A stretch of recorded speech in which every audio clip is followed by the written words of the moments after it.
Welcome to Pritchard Pub. Tonight we have a very special guest, Adrian Peterson. Great to have you on. Hello. How you doing, buddy?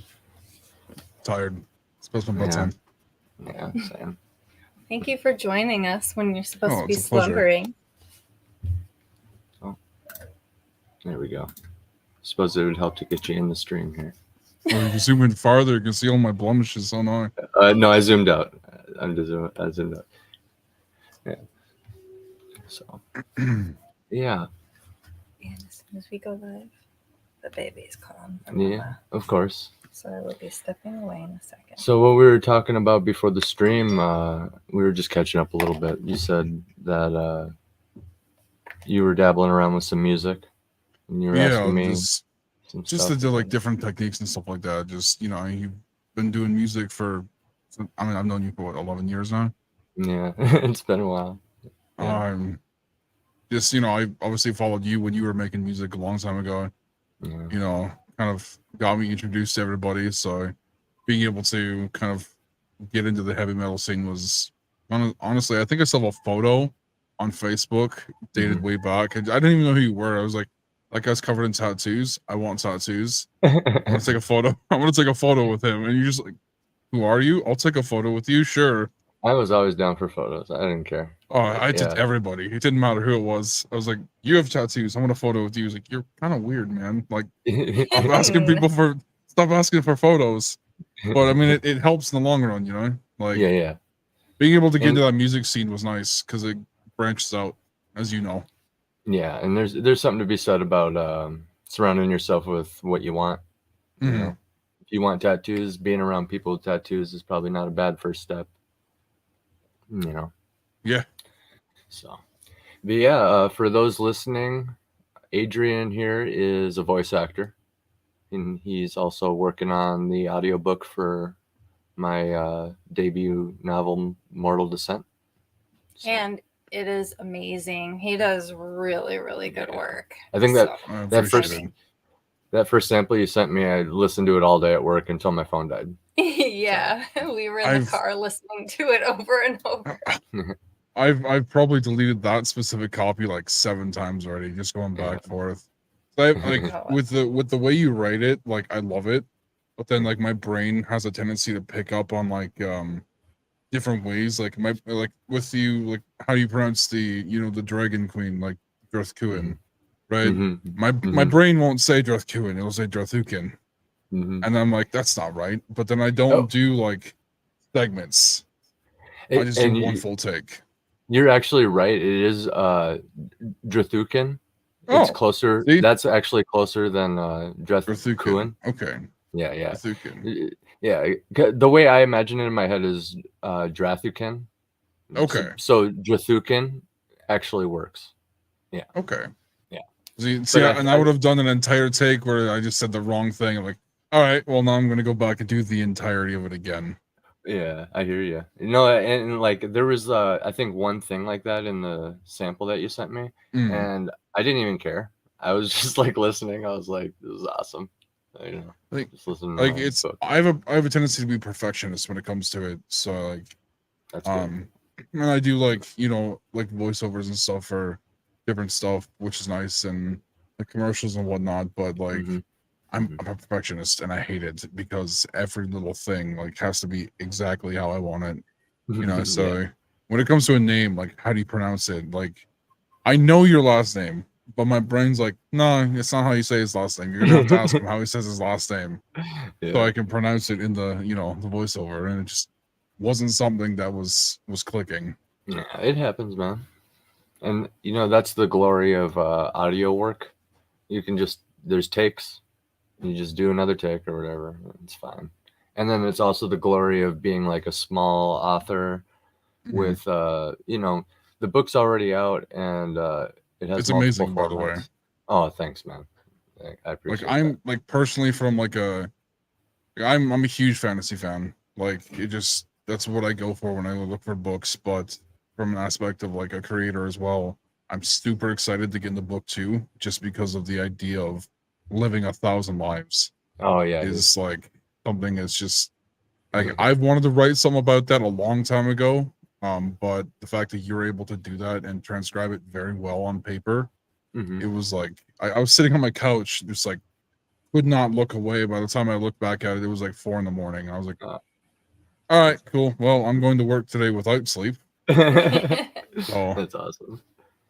Yeah, and that second story, that's not even like, all of these are just like short stories. I was trying to like give like the reader a vibrant taste of the world without droning on and being expositive or whatever. But like, yeah, I have a whole origin story to that story, but I think Katie wanted to say something here. I was just gonna say it's surprisingly painstaking, watching, not on for me, but the whole process of writing, and he takes everything he does extremely seriously.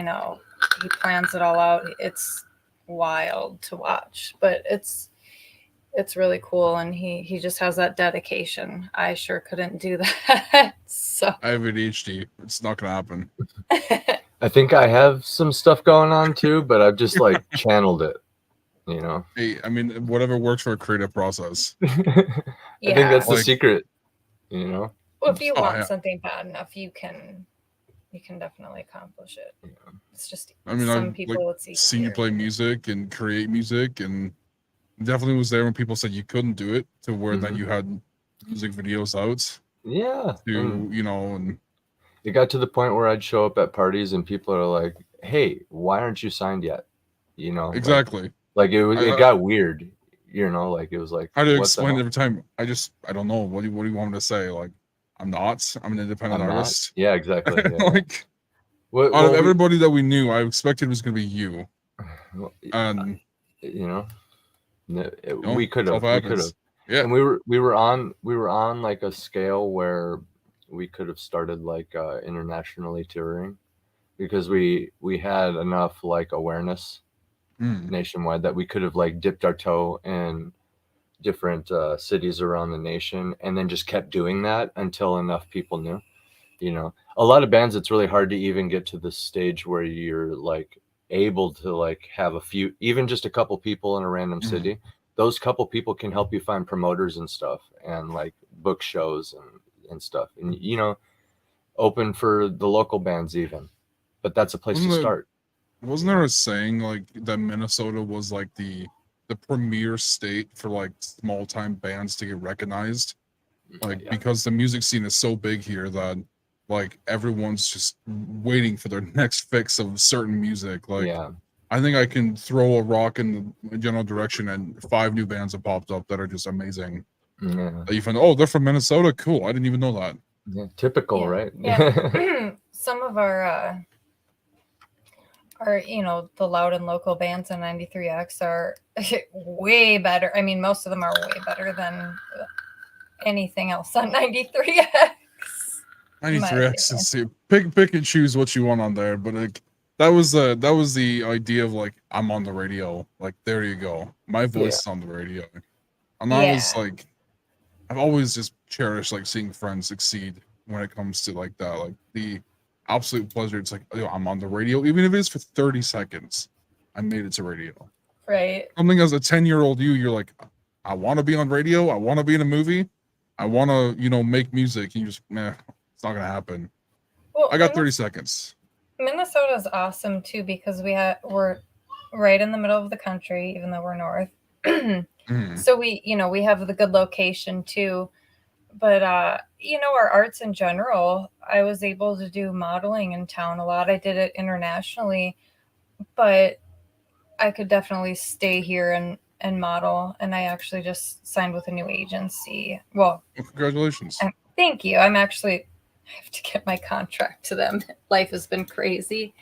I'm waiting for some updated photos from my photographer, but I don't have to go to New York or LA and all of those places. There's enough here where, especially if I'm doing it on the side, like, I have my day job now. And, but yeah, like our music scene is, we have Prince and Soul Asylum, Atmosphere, you know. It's insane. And you know, what after the burial and Reflections. There's one band, maybe you'll know Adrian. They're from Cambridge, Minnesota, I believe. I can't remember. I think on Wiki it says Minneapolis. Cambridge. They're alternative. Was it like Wolves or something? Though was it? Out Came the Wolves. Out Came the Wolves. Yeah. I thought it was like an acronym, like 4 letters or something. Well, Out Came the Wolves would be like the only like 4-letter band I know that people go by that is just VOTS, but that's VOTS is that's good, like oh dude, they're pretty good. Watching those guys grow up was impressive. Are they from Minnesota? Yeah, they're from Alexandria. Oh, awesome. Yeah. We were there recently at the museum seeing the Kensington Runestone. Have you been there? No, I have not. It's epic. I'm currently stuck in St. Cloud, so it's just one of those like. Next time we go, we'll pick you up on the way. Yeah, if you're down. If my schedule allows it, sure, definitely. Yeah, I just got a new job, so.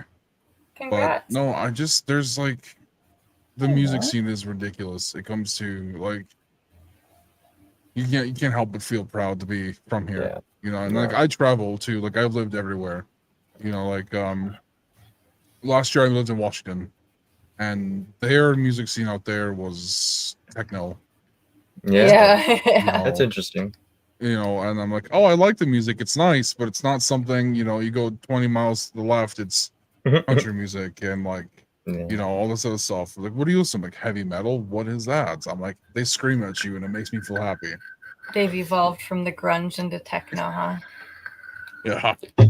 Well, a lot of like the Minnesota scene kind of drifted over to EDM as well. So that's kind of the same deal there.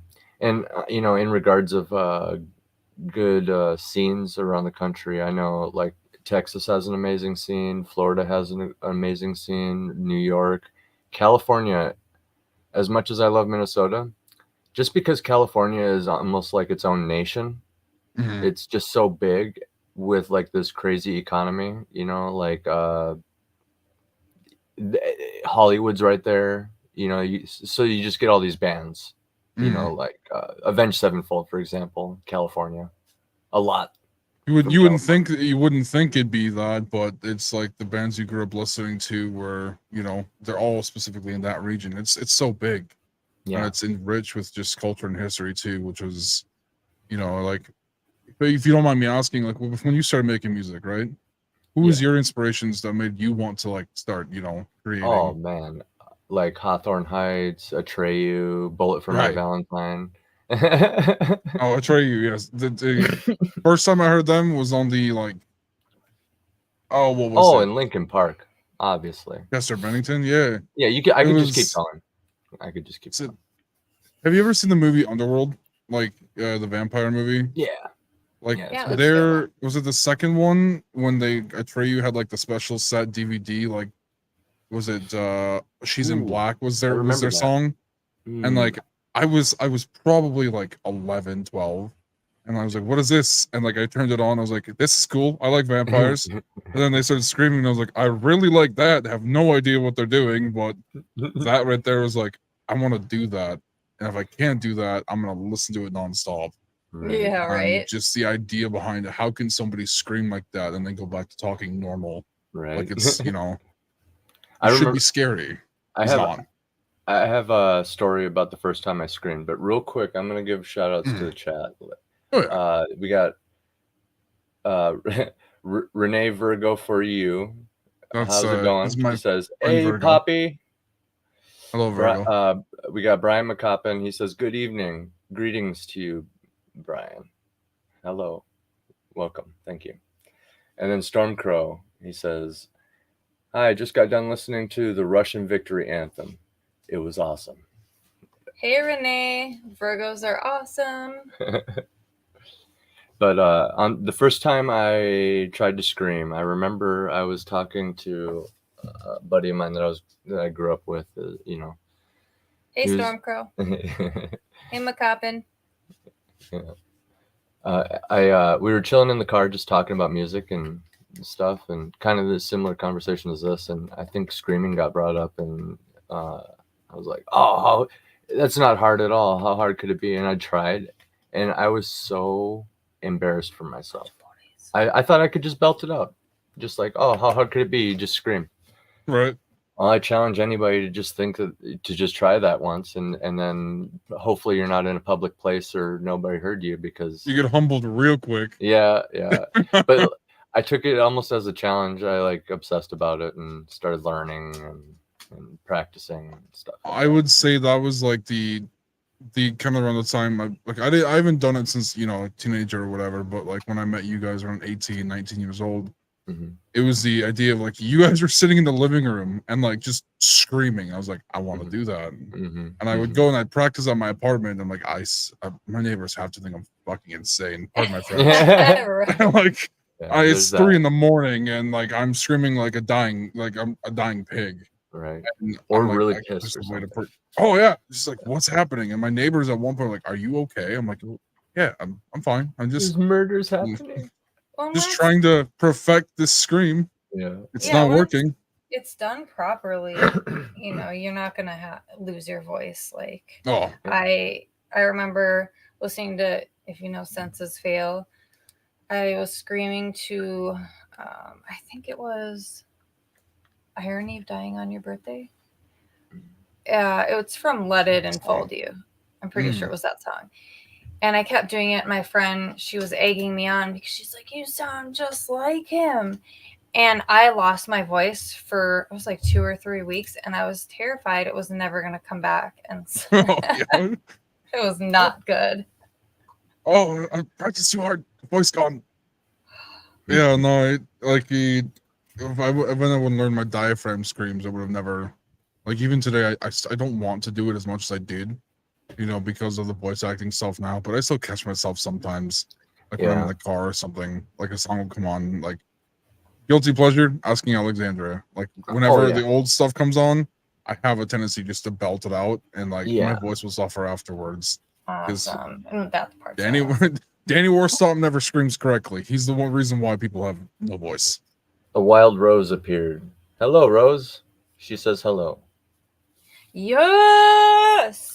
Hey, baby. I don't have any sound effects. I'm gonna go get Booba's soundboard. Be right back. Well, I love having a kid. We could. Okay. I gotta check on him anyway. All right. Yeah, that's a good idea. Anyway, but yeah, as far as screaming goes, once you're proficient in it, or like once you understand what's going on, or have a basic idea for like the feel of your throat and stuff, it just kind of becomes second nature. Like when I do it, it doesn't affect my talking voice at all. So there's a question I have to ask you, and I've been waiting probably 11 years to ask it.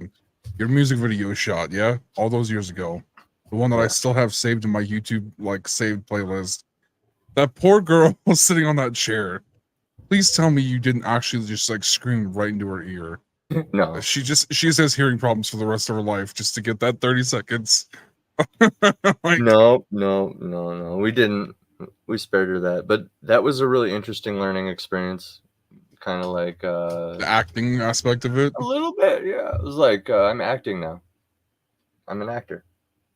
So, do you feel more refreshed now as I'm sorry, I got a new cat and he's learning how to behave.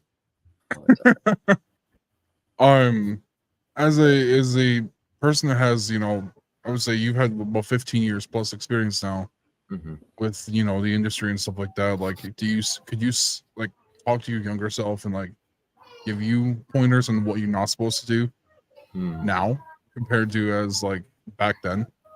Yeah, I was starting to kind of get it with my second band, but with the first one, we spent a lot of time in unneeded areas. Man, I would have told us all to learn how to record our own music, because right now I'm able to make song sketches that I can send off to other people who can take that and turn it into something good. So I don't necessarily even need to be a computer whiz. Mm-hmm.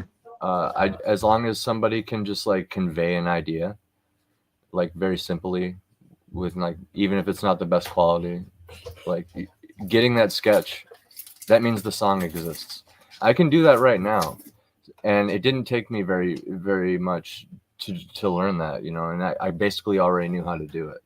So it's like younger me knowing how to do that, like I would actually be able to communicate with my bandmates, for example, and we could be more prolific with music. And I don't know.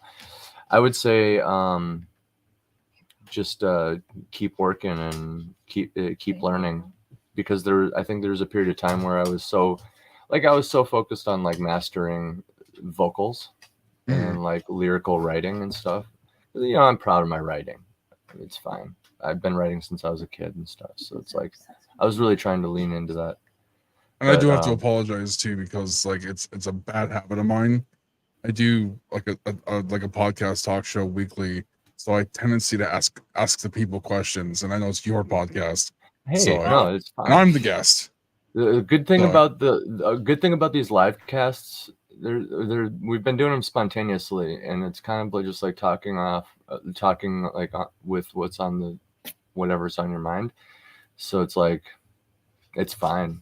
Like I'm cool, you know, it's fine. But, hey, Kahuna. What up, Kahuna? What up? Burr, burr, burr, burr. Yeah, that's gonna work actually. Our son was doing this. What one was it? Where is it? He was doing whatever the horn is over and over. Or no, was it the doorbell? It was the doorbell. In the car over and over. And eventually I was like, really? And then he's like, and then started doing it again over and over. Yep. Kids, you gotta love them, though, right? All right. Yeah. My brother just had his niece, or his daughter, Mm. and she is the epitome of him, like attitude and everything. And I'm so terrified. Like I held her once, and she just glared at me, and I was like, "Oh no, I'm gonna have to deal with this again." Okay, all right. You're gonna love She's it. nothing but blue eyes and smiles, though. But just when she gets angry, I see my brother like right there. I'm like, okay, you're gonna be fun when you get older. Angry. I'm sorry, I'm reading the chat here. Kahuna says he could be a good band mascot, but that's it. I don't believe that. I think I caught a few little notes of you like rocking out in a video. I could be misremembering, but I think I heard you like yell or something. I think you got some pipes. Hi, Eric. You got some secret pipes. Ultimate Kahuna. Oh, yeah. I was like, oh. Hail Weg. Eric Weg is here. Hail Weg. Hail everyone in here. Hail Iron Age. Yeah, hail the Iron Age. Hail Bone Ladies. Bone Ladies. Yeah. But yeah, on that subject of talking to my younger self, I would just tell him to stay busy. And you know, there wasn't much, like I was on the right track. Right? Like, but I cared a little bit too much about certain things that were ultimately dead ends. You know what I mean? But you live and you learn. Right. Yeah, I think if I had to say one thing, like, you know, everyone always asks, like, what could you say to your younger self now that you're older, and like, you know, oh, you could do better. Definitely don't pick that number or whatever. Mine would definitely just like, don't give a shit what people think about you, because I cared way too much as a kid what anybody thought about me, and like it stressed me out. And honestly, it made me not make a lot of decisions that I thought could have benefited my life, you know. Now, whereas like when I started doing the voice acting stuff, you know, like my uncle, you know, he does voice acting, but he's just like the Elmo, Mickey Mouse stuff for like children. And my entire life, it was like, oh, that's weird. Don't be like him. He's weird. I think that's kind of cool, though. Yeah, I don't know. Like, it wasn't the aspect of like, oh, cool, he can do those voices. But then, like, I'm like, well, I grew up like he's the weird one. Don't be the weird one. Yeah, you know. You were thinking Smog, right? Yeah. And my first voice acting gig I ever got was like I hate to say it, but it was like a hemorrhoid cream. Yeah, and it was like I was like, oh, they're paying me so and so money to do this. Sure. How can I say this with a straight face and tell my family I'm making I always it wondered big? that. The straight face, I can't do it. It's so hard. And not so to many derail the conversation, but we were my roommate and I, because a few model apartments were actually co-ed in Korea and Mexico. So I knew my roommate and we were all goofy and whatever kind of buddies. And we had to do a job where we had to look at each other like this, like serious. And the photographer was getting so angry at us because we couldn't stop. So they ended up putting us like this. So we were like, but like, and then they just, you just photoshopped you together. They zoomed one of us so it looked like we were next to each other. Stop laughing. Like, what do you think you expect when you put two people like nose to nose? Like, they're not gonna like have a straight face. Yeah. Like it's like the idea behind it is we're human beings. I'm not gonna be able to make eye contact with you without having like a serious conversation to be serious.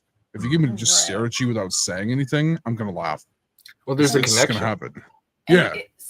It was better than like there's one picture where they like oiled us up and it looks like whatever, and I had to like hold the guy like this, and he was like, so we knew we were being shot from our shoulders up, and he like our arms that were down, he kept freaking like touching my hand, and it was so uncomfortable. And so the pictures, you can really see it. They do not look good. You cannot like hide your expression. Like, stop touching me, please. Like, right. Please stop touching me. It was. It was the idea. I'm sorry, my mic was falling down. Stay. Oh, it's all right. I'm a little distracted by Luke Stone's comic that he's doing for me. I just keep looking looks at fantastic. Well, I'm fighting the urge to pull it up and show people, but I can't. Okay, what were you saying? It's the idea behind I wouldn't say it's the same, nowhere near like being face to face, but I like recently had to do a recording session in Minneapolis where we're like face to face, but it was just like my microphone was here, hers was right there, and it was like a very serious like dialogue, like from the heart, and she's like, she could cry on cue. And I'm like, I could cry. Like, give me a good, give me a good 5 minutes to think of something sad. But like, it was just the guy was the action, and she would just start crying, and my instinct was like, are you okay? Are you sure? Like, not even trying to act. She's like, you're not, like, this is the scene. I'm supposed to cry. I'm like, can you cry less? Like, you're good at what you do. You're a little too good at crying. Right. Like, crying so hard. And he's like, it was like the first major sit down I had was like, hey, you need to like embrace that she's crying, like feel it, be empathetic towards her. And I was like, yeah, but you barely say action, and she's already has tears flowing down her face. Flowing. Like, yeah. I'm like, I can't even get into character. My phrase alone that I have is like, sentimental, like, and she's like huffing and puffing through her words because she can barely stop crying, and he's like, this is gonna take forever. I'm like, probably it's gonna take a long time. It took 2 weeks, and he's like, 2 weeks for 2-3 paragraphs of dialogue, and ultimately they ended up scrapping it for a different direction. But it was an experience where, like, face-to-face recording is so much different than talking to your computer screen. I could do this all night, talking to my computer screen. Oh yeah. But the acting face to face is not my thing. Couldn't do it. Yeah, that's the secret to a lot of the old animated Disney movies is they put them in the same room. A lot of Robin Williams voice acting. I mean, he's the goat though. Yeah, the chat's great. And then I just thought about the time I ate the mezcal worm. Oh. Tell us the story of the worm.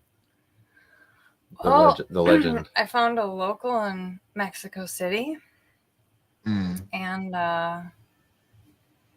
got some weed from him, and he made me some breakfast. He lived with his grandma, I think. He gave me a cool bracelet that I don't have anymore. My ex took it. And yeah, he was really nice. I never saw him again after our little adventure, but we ordered a little bottle of mezcal about that big. And we did about half and half. And then I ate the worm and I gagged a few times, but I got it down. And Did you chew it up? Yeah. Oh, yeah. Oh, yeah. Was it crunchy at all? I couldn't swallow There was it without crunchiness? No, it was like kind of like a jelly, like a hard jelly. But not like gummy. Was it Not like a really. gummy? Not like a gummy. So No. then when we got back to the apartment, I actually got into the elevator with one of my roommates, and they're like, "Are you okay?" I'm like, "I'm gonna fucking shit my pants, dude." Like, I just like felt like it. I don't know why. And I just felt the worm that would. I felt so sick, but I didn't throw up or shit myself or anything. I just got home and took a nap, and then I was fine. Oh no! I had the opportunity to eat one of those worms, and I chose not to. Not at all. Yeah, I just wanted to say that I had done it. Yeah, Was it worth it? I've never eaten any worms. I'm not a worm. I guess person. because it's a story I just told now. I like Doom. Memory. Yeah. I like Doom. It's not the best memory by any means. So Kahuna says he's a master crier. So that means he's going to be in one of the first Iron Age movies, I think. We'll get a good scene in there. It'll be like Robert Downey Jr. in Tropic Thunder. It'll be great. I could cry on command too. But Eric Wegg... Depends on my mood though, probably. On the contrary, Eric Wegg says he's a terrible actor and emotions are awful. So he could be like the Terminator. The villain. Oh, like Arnold. He'll be the Iron Age Arnold. Okay. And Rose mentions RBF acting. I'm not sure what that is. I'm drawing a blank on that. Resting bitch face. Resting bitch face. Straight face acting. That's more emotion. Less emotion. My cousins tell me that I don't have resting bitch face. I just have bitch face. Oh, it's not at rest. No, I just have bitch face all the time. We have to have something in common then, because I constantly get asked, "Why are you so angry?" I'm like, "What are you talking about? I'm just sitting here. Why do you look so mad?" I'm not.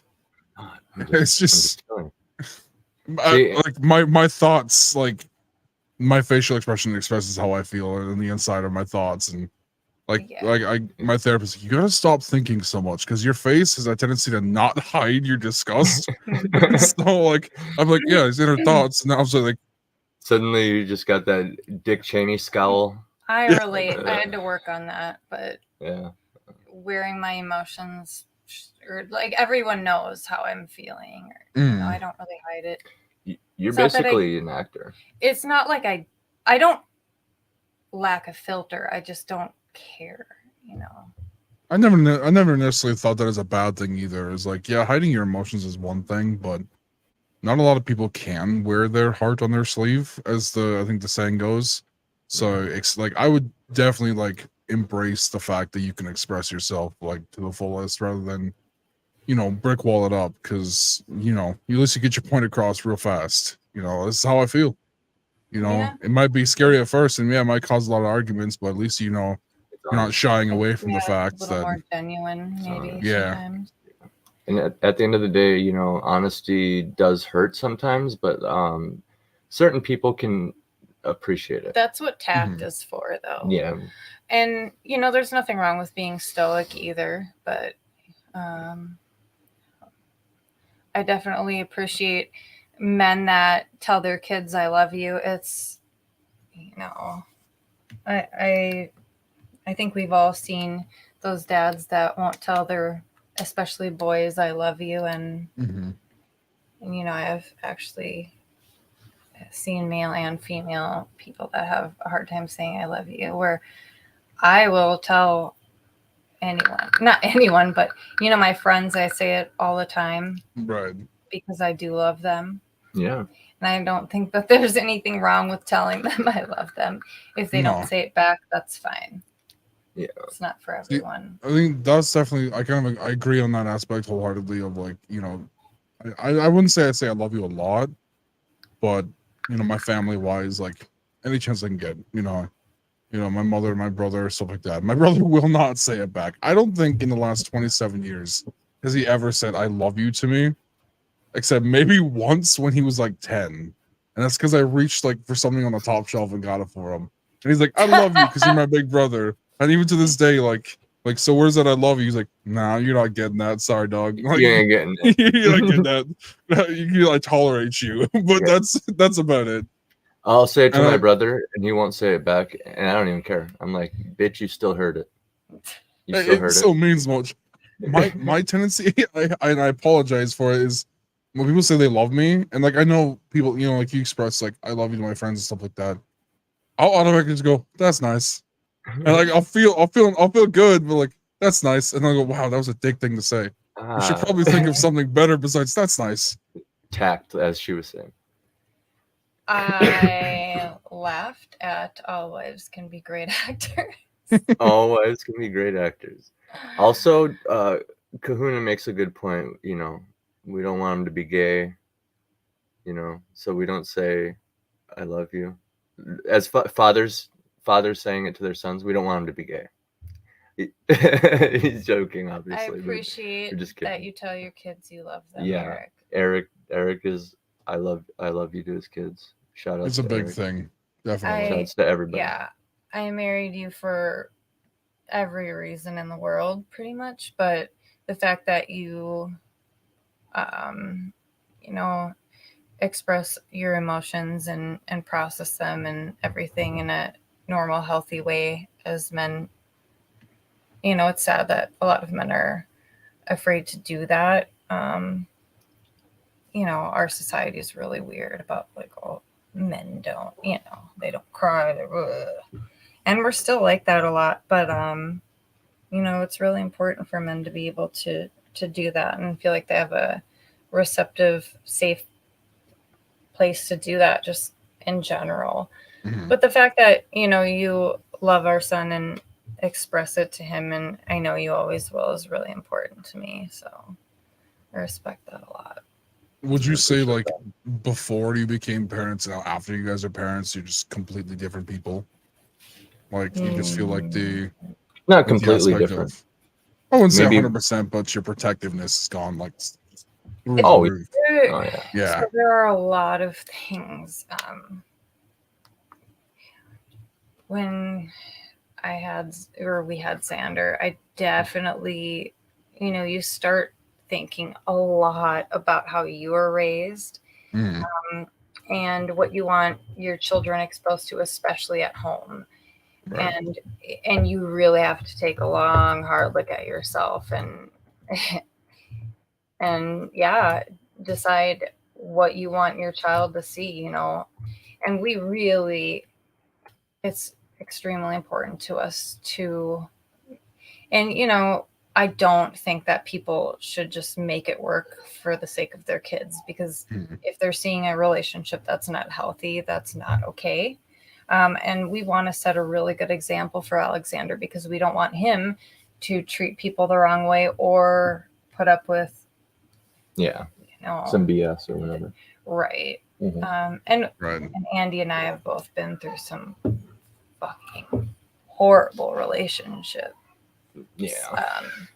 And I think that, part of us, it would have been awesome if we met 10 years ago, 15 years ago. But at the same time, I think it's really important that we went through those awful relationships, because we know what we want. We, know ourselves and boundaries better, and we can appreciate each other a lot more having gone through the things we did.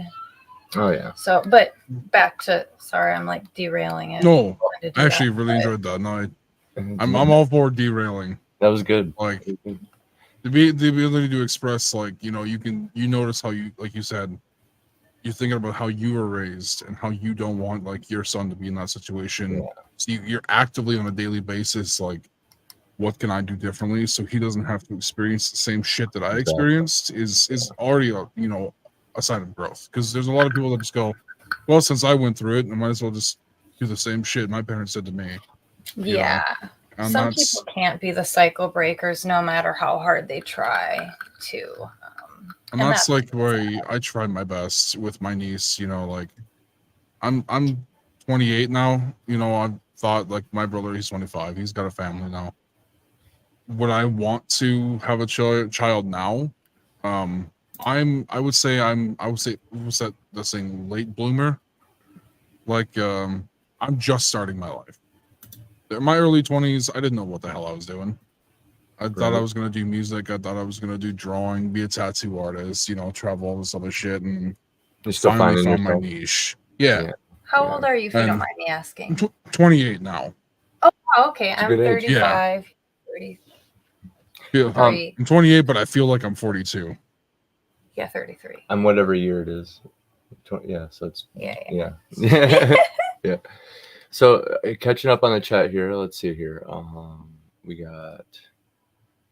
What were you saying? We got Mind Flayer. Shout out to Mr. Mind Flayer. How's it going? Or your niece. Jeez.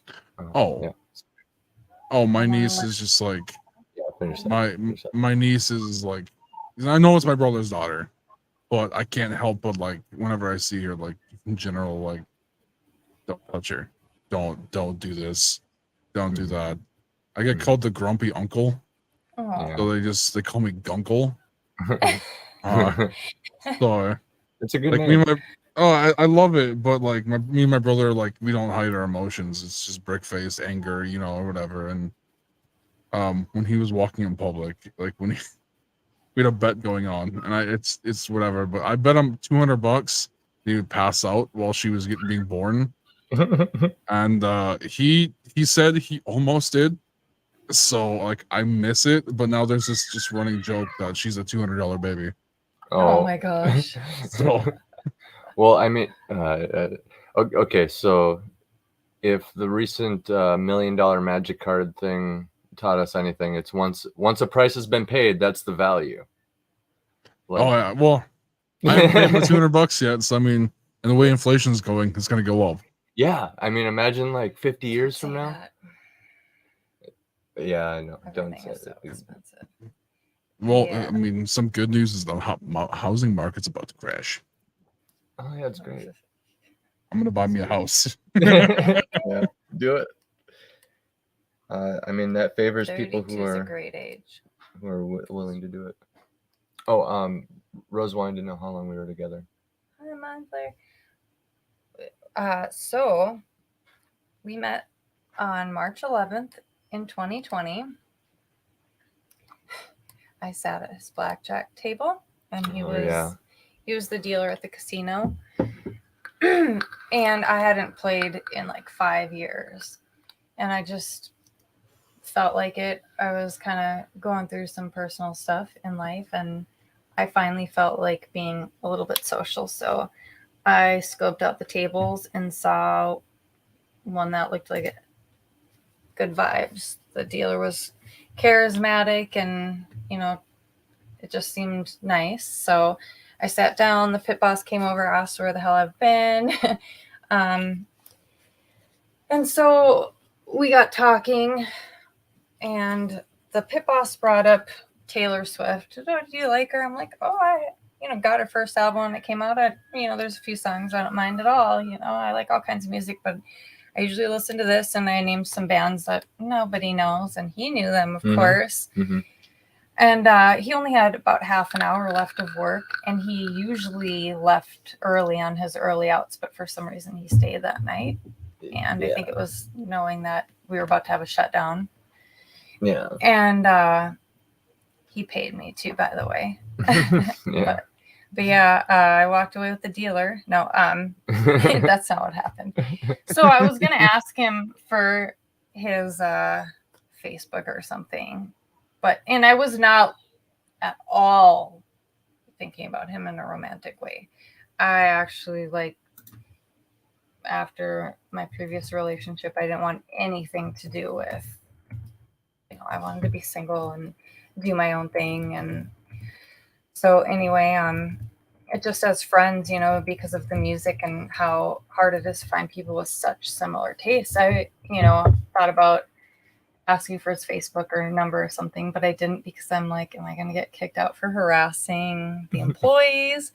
So when he got off, he said bye and he started to walk away, and he came back and flipped over his name tag to show me his name. He's like, you should have me on Facebook. Mm-hmm. I was like, all right. Smooth. So That was the best I could do. Yeah, it was almost 3 weeks. And we, you know, sent each other some music. I listened to some of his music, and I gave him a couple of tarot readings. And should I tell him about the relationship one? Sure. Yeah. So I gave him a tarot reading. One was, I think it was career. Mm-hmm. And he picked ones that were pre-made spreads out of a book I have. And the one he said he wasn't having good luck in his dating life, and it was a relationship one. I gave him a reading, and still at this point, I was not even looking at him like in a romantic way whatsoever. So in the reading, I was like, you're going to meet someone, and I think this is like probably the one for you too. And I was like, and I think I kind of want to look back at this on our Facebook messages, but I definitely said something about she might have some sort of like psychic abilities, or like even reads tarot or something. And I might have even said something like, she sounds pretty cool, so you should like introduce me, like when She you could find be her, closer like, than you think. you know, whatever. But so there was like, for like half a second, I was like, that's not talking about me. No, you know. And he thought at first I was like hinting at me, and then he realized that I wasn't talking about me at all, you know, when I kept giving him the reading. But anyway, that was in that few weeks, and he had posted something about being on lockdown and drop your Snapchats, and it was a public post. So I messaged him like, hey, I don't want my name out there for everyone. So here it is. And my Snapchat's Minnestoner, Sagittarius 420, one of the two. Like whatever comes up, it's both. Right. And he was like, oh, I like your name. So that's how we knew we're both 420 friendly. Yeah. And he had said something to me about how his dealer was quarantining and he didn't have any weed. Yeah, like, everybody locked up. I was like, I can bring you some. And I didn't think he was going to say yes for some reason. But I'm like, I know what it's like to be out of it. It sucks. So I can bring you some if you want. I'll be there in like 45 minutes. He's like, oh, really? That'd be so awesome. So I was just going to drop it off and leave. But when I pulled up to the apartment building, I'm like, oh, this is going to look like the drug deal it is. So he said him and his roommates were going to have some drinks, and asked if I wanted to have one. And I was like, no, but, you know, I followed him up, and I stayed till 8 a.m. Yeah. And we were watching YouTube cryptid videos and scary videos and stuff. Yeah. And then that turn into My Strange Addiction? Yeah, and then he made me watch an episode of My Strange Addiction where this lady was fucking stealing dirty diapers and chewing them up. Eating the dirty diapers. Oh, bro. That was hot. You got to get those dirty Got diapers. me all hot and bothered for him. Yeah. No, but y'all's quarantine was a lot different than mine. I'll tell you that. It really was. Yeah. So at that point, we ended up. I had my tailbone removal surgery. Actually, was on 9/11 of 2019. So it was. I was still recovering from that. I had my tailbone removed, due to an injury. Yeah, it was awful. There are lots of crazy shit, especially medically. Anyway, I'm just gonna. How do you sit? Like. It's painful. Yeah. It's still to this day. I have intractable pain, and I'm always gonna have hip problems and such. So it's a struggle. But anyway, so I was like, he had a table and chairs in his room, and so I'm like,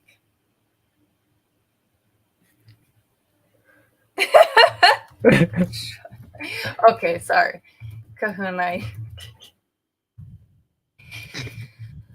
So, I asked if I could lay on his bed because I was getting sore. And then he asked if I wanted to cuddle. And I'm like, sure. Yeah. So we snuggled up and watched fucking Diaper Nun. Diaper munching, straight addictions. Diaper munching. Yeah. And then I had to go, and I had to go let the pup out where I was. And on the way home, he messaged me, and we kind of, you know, we had a little bit of a thing going. And he told me he was glad I existed, and you know, some stuff like that. Yeah. And I don't know how it got brought up about when can we see each other again, but I literally went home and drove back like an hour later. Yeah. And she came right back. It was seriously like, that's when we consider us dating. It was right away. And I mean, it was like great. It was 2 days, and we were like, we're getting married and having babies, and we didn't want to get married or have babies at all. Yeah. So 4 months after that, so we started dating April 2nd, 2020, and we got married August 2nd, 2020. So we've been married for over 3 years now. Yeah. Good stuff. So that was a really long answer. I'm happy for you guys. That's awesome. Thank you. It's like one of those how did I meet your mother stuff, just animated to where diaper munching. And diaper munching, and that's how we're off. And no. Shot right off. It was the diaper eating. That's what got me. No, like, because I wasn't in Minnesota when lockdown happened. I just moved to Ohio. And like I moved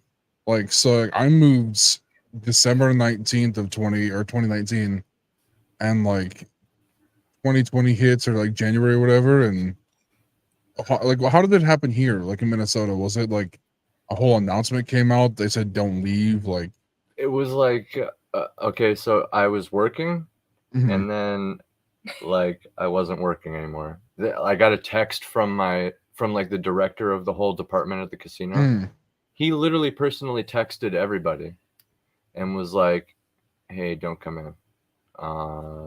We're gonna give you some money, don't come in. And it turned out to just be hush money, because they fired like 90% of the staff. They fired them in a convoluted way where they just said, now don't come back after the lockdown, basically. So they like, said that to you, so it's like hush money, don't come back kind of thing. But like, they didn't say those words. That's what it turned out to be. Like, it's like, oh cool, they're gonna pay us while we're locked down and everything's okay. But then what they didn't tell you is they had no intention of bringing everybody back. Well, so that's so dumb. I don't believe we had not like curfews. We weren't even allowed to travel or leave initially for a couple of weeks. And I was a seasonal employee, but I was on call all year. So I had to get a little certificate saying I was an essential worker in case I got pulled over for being out. Okay, that sounds similar then, because like when I was in Ohio, they just like it was scary. Like the way they locked it down was like, we got there, everything was cool. I just moved in. Like my buddy that picked me up, he drove from Ohio all the way here the day he got all of his wisdom teeth removed. So I was like, oh, like, you should not do this 16-hour drive. He's like, I just need a small nap, and we'll drive all the way back. And I said, all right, cool, man. You can sleep. We'll leave. We got back, and like within 2 weeks, like Ohio was like, yeah, we're on mandated lockdown. Don't leave your homes. You're no longer going to your jobs. Like I had all these jobs lined up, and they like came around to an apartment, and they handed us a piece of paper, and like, if you need to go out for anything, you need to hand them this slip of paper. And it'll say, I'm, mandated worker. I'm going here. Here's my certificates. And I've never seen grocery stores empty like that. Genuinely people fighting over toilet paper. That was weird. And like, I was a big smoker, so I coughed a lot. So I was scaring everybody. I just told people I had COVID 420. I had COVID 420. Yeah. But Oh, sorry. No, that was it. Just like I think I got decked in the face once by some paranoid guy in a Kroger because I coughed and like I didn't have my mask up all the way. The mask always bugged the crap out of me. And he like turned around and he's like, "You need to stop coughing." I was like, "I can't help it. I'm fat. Literally, and can't help it. I smoke." Yeah. And he's like, "You need to stop coughing." And I didn't mean to cough again. It just kind of happened. And he hit me. And I was like, Oh my He God. hit you. he hit me right in the forehead. Like all the places he could have punched me. I have a hard head. So I hope he hurt his hand. You actively Insane. avoid the forehead, actually, because of that. Oh, Because of that. Like, you don't want to hit somebody in the forehead. You don't well, I mean, wanna- I wasn't like ducking or dodging, but like he like straight up just like punched me in the forehead. And like I've been hit a lot, but not the forehead. And I just kind of looked at him, I was like, "Ow!" Yeah. And he's like, "Yeah, Yeah. ow." Because that's what I was like, happens when you hit somebody "Why in the did you forehead. hit me?" Literally And nothing. he's like, "I don't know, stop coughing." I was like, "All right, man, I'll stop coughing." I Like, don't know, stop coughing. I hope he felt like an idiot, dude. That's rude. I wanted to, part of my pettiness, I wanted to like just start coughing again. Yeah. But like no, there's a lot of people around here that are gonna get paranoid and like hadn't had COVID yet. Not. So I didn't really understand like the degree of the scariness that it was. Yeah. And there's definitely degrees of it. Yeah. I didn't end up getting COVID until I came back to Minnesota like a year later. We're pretty sure we only had it before it was here. Mhm. And we both got really sick and it wouldn't clear up in our chest. Like, it was nuts. And that was before we met. But, we were both at a casino, so probably had it. And then the person I lived with sick and he tested for antibodies. And he had COVID. So I had to have had it. But Andy and I, we went on in May before our legal wedding. We had done, actually after it was April 26th, I believe, we did our own ceremony, blood oath. Yeah. It works. And that's why I married him. Like, that's how I know he's the one, that he'd do some shit like that with me. Like, only the one for me would do that. Anyway, we went on our own honeymoon, COVID camping trip around the country. Yeah. I think I remember seeing pictures about you guys traveling. Yeah. We got to avoid some stuff because of that. That was cool. When we were coming home through Montana, we stopped in the middle of the night, in the middle of nowhere, in the middle of Montana. And some fucking dude comes up to us questioning us about why the fuck we were there. And they had electronic signs all over saying that if you come into Montana at all, you have to stay there for 2 weeks in quarantine. We're like, we just got to get through. Did they let you go? Yeah, it was just some random dude, but I'm sure he sanitized the shit out of that pump when we left. Yeah, we were joking about that. Like, as soon as we left, he ran up there with some like Lysol and wipes and was just like, right. I've never seen so many paranoid people when it came to that stuff. It was insane. It shows people's true paranoia. Yeah, when we got to South Dakota, it was awesome. We stayed in the Black Hills and we had the best time. And then unfortunately on the trip, someone that Andy had been really close with and done like band photos and stuff with him, and they had a falling out, so it was like really hard, but she was actually murdered on our trip, so it was really hard anyway for him. With you? And then no, she was back at home. We just found out about it. We were in Washington. And even though you're like helpless with stuff like that, it's still hard to be away from home, Right. And then it was your mom. Yeah, my mom. My mother-in-law called and told us about the George Floyd shit happening, and they live a couple blocks away from George Floyd Square, so it was. Was that June or May? I can't remember. In May. It was May. Okay. Yeah. The end of May, and we left on the 18th. Yeah. And it was maybe a couple weeks, 11 days, 10 days. It was at the end of May, I believe. Yeah. We were coming right back Could've into been Minnesota when early we got that call. April, but I think it was late May. Because I had a flight from Ohio back to Minnesota around the George Floyd murder, and Chicago was on fire. Oh, yeah. Like I was the only one in the Chicago airport, and you could see like the sky was just bright orange from everything on fire. And then my buddy who works in Minneapolis for construction, he was sending me pictures, you know, 'cause obviously communication over line. And he's like, dude, we just built this building yesterday. He goes, we came back to work on it this morning and it's burnt to the ground. He's like, he's like, we did nothing. It's just on fire. Or like, spots. So cute dog. Yeah, Rollo and Orcus, I keep coming, like switching who's out with the baby. And it's like you know those photos they would send, like, what do you think this is from? Like the whole house is on fire, and like it was like a really good photo. I was like, that's from them just burning down a random house because of the George Floyd stuff. Yeah. And I'm like, I'm flying back to Minnesota. When I was flying in, there was no lights. You could just fire. Oh, wow. And it was a surreal sight because like there were 6 people on the plane. Yeah. And you know, it was like, this is what I have to come back into. And you know, when we got off there was a guy there in the airport. He's like, these are the roads you want to avoid if you need to go anywhere outside of Minneapolis. Because if you go on these roads, you're not getting through. They have them barricaded. They have them blocked off with protesters. Yeah. Like you're not getting through. And I was like, okay, so it was bad. We went such a long way around just to get back here. And I was only here for a couple of days, and they had to delay my flight like 2 weeks because of the protests. Oh, wow. Are you for real? While we got this moment to pause, I didn't mean to interrupt your story here, but before the Ultimate Kahuna said that your story about the mask resonated with him. Hi, AS. He said, few things scare people more than a guy who takes a punch and doesn't react. Truth. Oh, I reacted. I just didn't know how to. It wasn't the reaction he was expecting. I was just like, I was more confused of why he hit me in the forehead. To him, it wasn't. It probably was not much of a reaction, though. Like it wasn't a like, you know what I mean? It wasn't what he like, expected. A retaliation, right?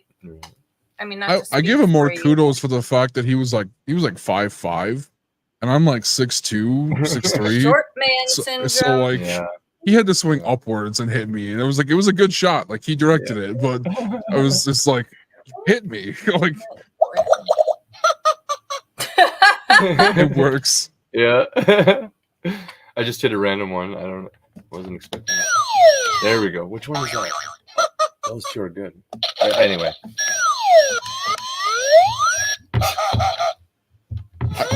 You know, at the time, I didn't know if he had to jump. Sorry, I'm axing your chat. I didn't know if he had to jump. I was more like I was in shock, but it was definitely something that I will never forget. Just because of the fact that it was like the first time I've been punched in public where I didn't start it. You know, like. You know, I've been hit numerous times where I definitely deserve to get hit. You know, black eyes, broken noses, but that was one where like I started ordering my groceries through like Uber and DoorDash. Yeah. And that was Ohio was the first state too where like you know legal marijuana. So it was like an idea behind like there was like you guys said, you know, Minnesota was still illegal back then. Yeah. You know, when it comes to recreational marijuana. So we lived like 2 hours away from Ann Arbor, was it?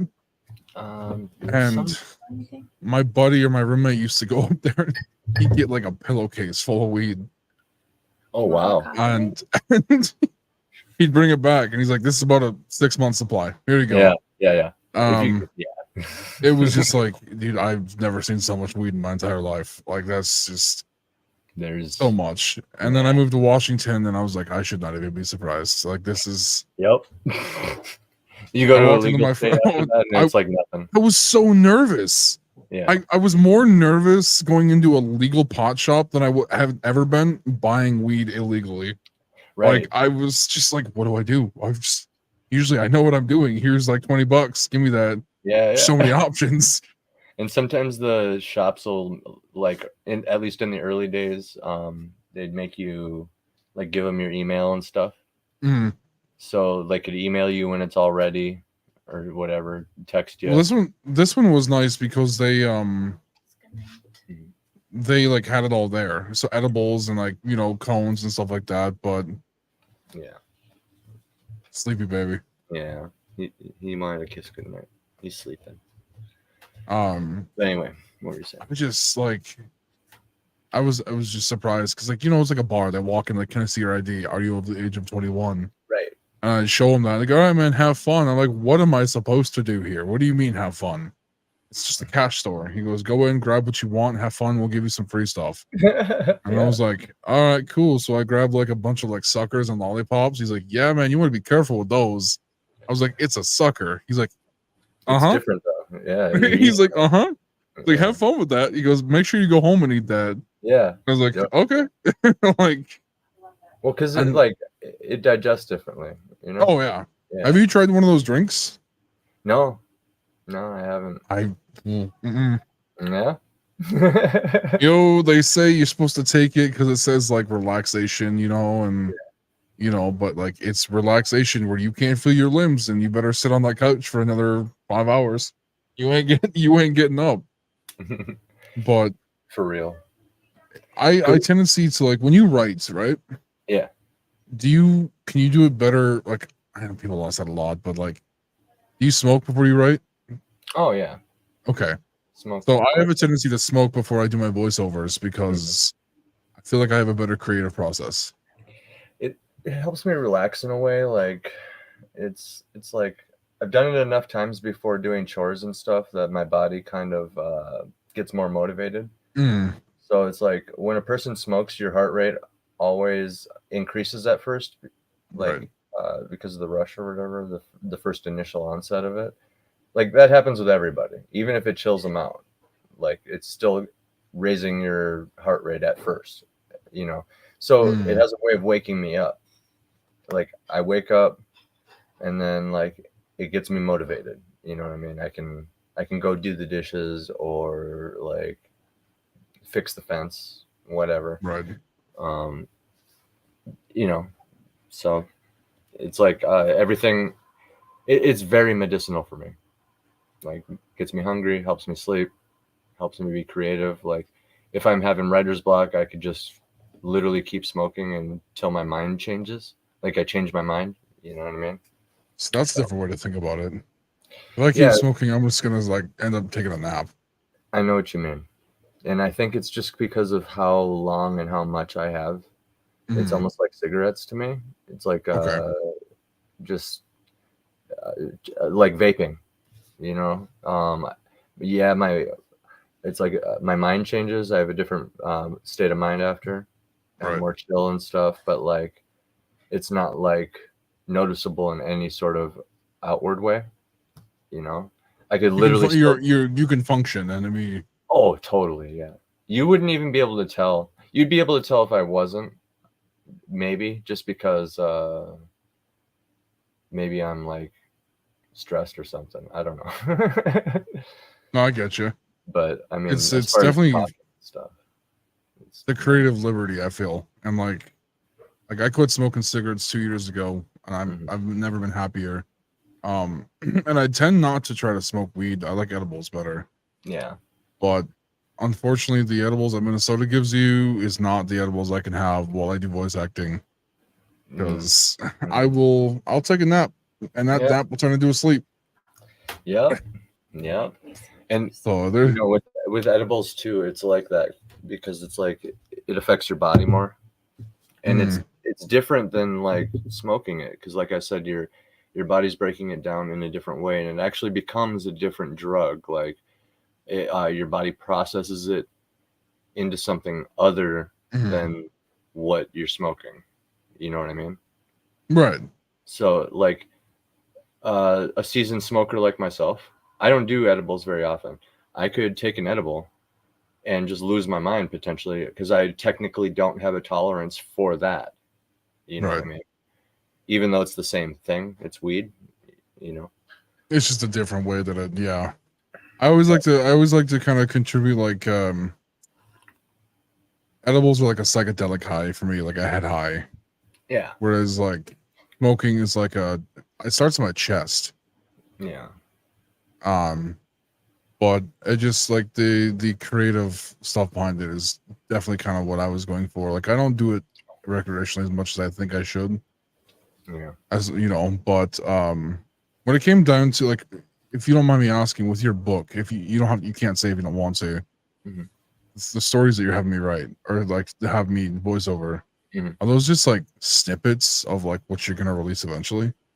No, this is these are 3 isolated short stories. Okay. Beginning and end, everything. It's like the Twilight Zone. Okay. Yeah. Awesome. Yeah. So each No, one, they're so good. oh, thanks, man. I try really hard when Like, That's too sweet for you. This one's a little less Oh, sweet. it's perfect, babe. It's in Thank your you. dad mug.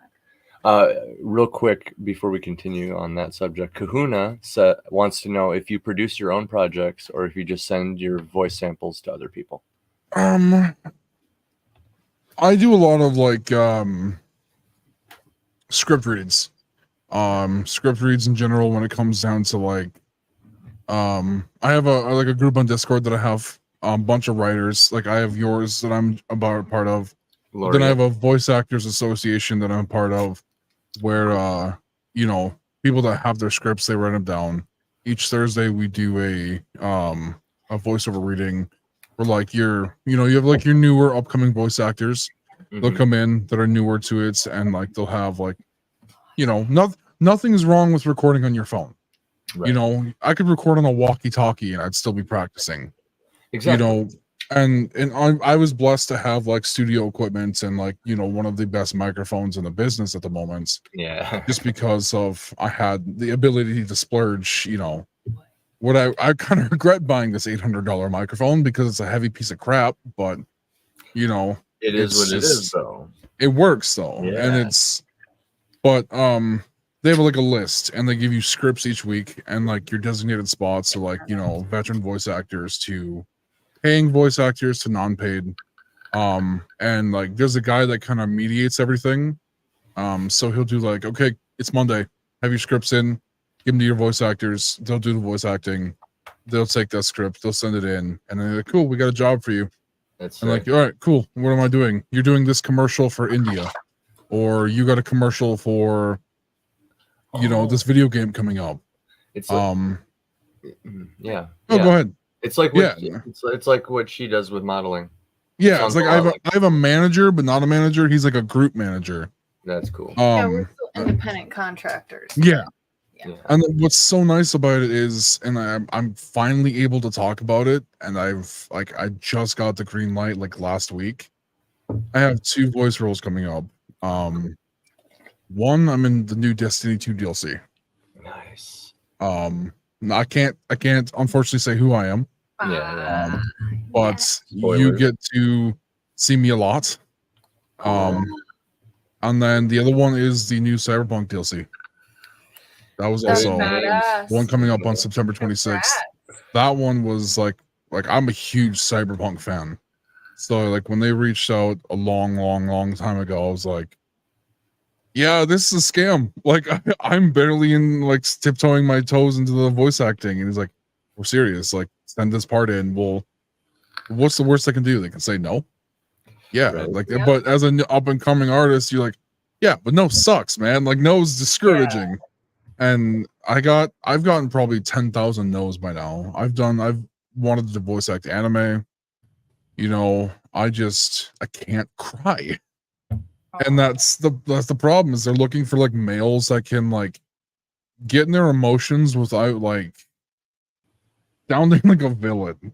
And like when I get into my roles, like I have a tendency to drop my voice like 3 octaves. Yeah. So that's like yeah.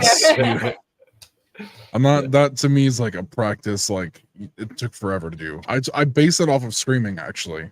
Cool. How to like safe like when you kind of find your rhythm of where you're supposed to go when it comes to like fry screams. Mm-hmm. I kind of did that for my voice of like it's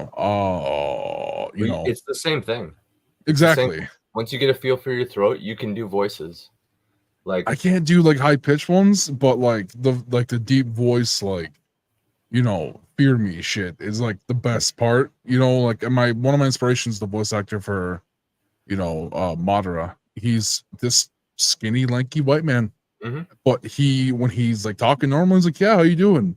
But to watch him get into character is the scariest thing I have ever seen in my entire life. Dude, the voice of just, Master like- Chief looks like a Halo player. Right? He's just a nerdy dude. Just normal. Um, nerdy. It's such a blessing. Like, Yeah. and I think I remember I reached out to you for the idea to you know, do a voiceover for your book, because this is my first like venture into like audiobooks, you know, Yeah. where I can do stuff, and I like it. It's a lot of fun, you know, and it's a gonna be different epic. pace, Mhm. and like it's been so much fun. We're so excited to have you do this. Oh, I mean, I'm- thank you so much, because it's. I appreciate it's so you guys cool. allowing me to. you picked the right iceberg too, because right beneath the surface, there's like a whole bunch of brilliant creators, independent creators that I've trying to become friends, like good friends with over the last few months. You know, these are just like some of the nicest, most passionate people I've ever met. You know, I need to get you on Twitter, so Adrian. I'm on Twitter. yeah, what? Yeah, we'll shout him out at the Okay, end. yeah. His Twitter's in the description. Oh, Actually, okay. yeah, his Twitter's in the description. Oh, I thought So you- I don't normally go by Adrian. I just thought, you know, since I've known Andy for years, I might as well use my first name. Yeah. Well, we appreciate that, man. Yeah, I'll add you. Well, after this. since you got these two pretty decent voice acting roles come up, you might want to think about branding. I thought about that. So I started branding because I stream on Twitch quite a bit. Did you have to Um, jump? Yeah. Anyway. Oh no, I just I'm trying to reach out at the same time. I have like 6 different things pulled up. Same. No, but like branding wise, there's already like for the talk show that I do like each week, you know, we do it with Europeans and Japanese and Australians and different stuff like that. Like the branding for that, you know, I have t-shirts and mugs that I have that I'm able to reproduce from my streams. So I like it. Hell yeah, man. But Yeah, I see that you're poppy everywhere, which is yeah, and unfortunately it's because it was my first ever tattoo. Mhm. I was given the nickname when I was like 10. Oh, that's a good nickname too. yeah. She's yeah. dad Baby did it. Big Poppy. I love it when you call me Big Papa. I used to use that song for my intros on YouTube. Yeah, that's a good one. It was so cringy. Yeah. No, like a friend of mine was like, "Yo, like, Amazing. what's your nickname?" And I was like, "I don't know, man. I like poppy flowers." He's like, "Poppy," and I was like, "All right, All right. cool, I guess." And it's stuck. It's stuck. And he's like, you know, 15 years later, he's getting married next year, Nice. and Congrats. I'm gonna be in his wedding, and it's like, he's like, "Yeah, hey, how you doing, Poppy?" I'm like, "Oh, I'm good." You know, I answered that now more as my like people talk to me like that. Yeah. Then when like somebody calls me Adrian, I'm like, Oh. who? I'll remember that then, man. I still have I went by Diane because my agent liked my middle name, which is my mom's name, so it was weird at first. But yeah, to this day people call me Diane or Catherine if that's how my name is on Facebook, or Cat, whatever. But generally the people close to me call me Katie, but there's people that I've met through modeling that I'm actually really close to that still call me Diane. But it's normal to me now, you know. I think it's whatever people are comfortable with. For me, at least, like I answer no matter what. So like it's Adrian, it's Poppy, it's Mr. Peterson. All the tendency with Mr. Peterson, like that's my father. Yeah. Like don't call me Mr. Peterson. You know, I answer a lot to "Hey you." That's a good one. Hey, you. Well, You know? when I first plugged back into the internet, so to speak, and like rejoined Twitter and stuff, you know, I had my handle as Andy as fuck, but then I have my pen name as AC Pritchard. So in all these different places like Discords, YouTube, Twitter, I kind of stole a little bit of yours. well, no, what happened was people thought I was two different people. So I'm I like, guess you think from the author perspective too. Then your Twitter handler is Andy as fuck. yeah, You're like, yeah. that author. What? Okay. They're like, who's this? Oh, it's that guy. So as soon as I like made everything the same, I don't know, like I actually started retaining friends is the best way to put it. Like because people recognize me, and oh, there's that name again. Sorry, I guess his shoulders are really tight today, so I'm just like trying to And randomly. I think that was the hardest thing for me when it came to like auditioning too. Was like how do I want my name to be out there? Like how do I want them to know me as Adrian? Right. You know, like, or do I want A. Peterson? You know, or like how do I do that? Like, so I tried. Like I kind of took a note of your book because yours AC Pritchard, and I did one audition last week and I went as A.M. Peterson and it failed, and I went, nah, that's not too bad.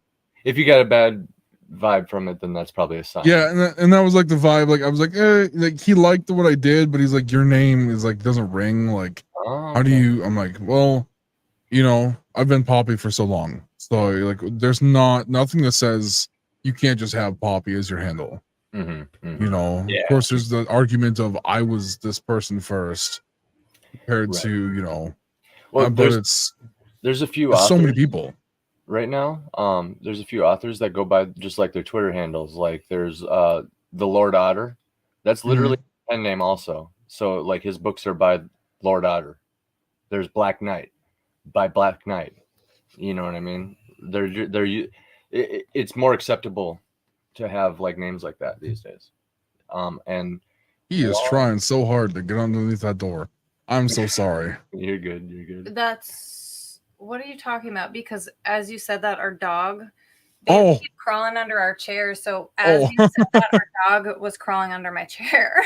No, my cat. My cat is locked in the spare bedroom because he's new, and they like to beat the crap out of each other. Well, we can't hear anything if that's what you're worried about. Yeah. He's very loud. So can't hear anything. StreamYard's doing good. So, well, real quick, hold that thought. Because I've been waiting for a while. Stop poking me. I didn't mean to poke you. Kahuna says we desperately need more voice talent and narration in the Iron Age. And he also says, what is it? Is it too early to hear a sample? Yeah. Could you hear a sample of some of your stuff? Do you have a sample? Do you want to hear a sample? Yeah. Yeah. Do I have a sample? I think I do. I believe you can present your screen at the bottom. Okay. So now, let me go and grab one real fast. I'm not good with accents, so I was practicing some with an accent recently. And it didn't work out correctly the way I wanted it to. Because the guy I was going for was like, do I do a European accent? Because I don't really do European accents. Or do I do a American accent? And in the process of recording this, it didn't work properly. And the guy ended up like trashing the project. No. That shit happens. While he's loading this up, Dave, what were you gonna say? I was gonna tell Kahuna, well, I guess everyone, about the comment about you marrying a model. When we actually, because he didn't know, I'm pretty sure he didn't know I did modeling. Did you? You kept saying agency, and I didn't know what you were talking about. So yeah, we were already dating when he found out that I did modeling. And I was in a hiatus. So it's weird because him and I, we'll be right back. He started doing music and I started modeling around the same years, like pretty much exactly the same time. And we also stepped away from those things at the same time.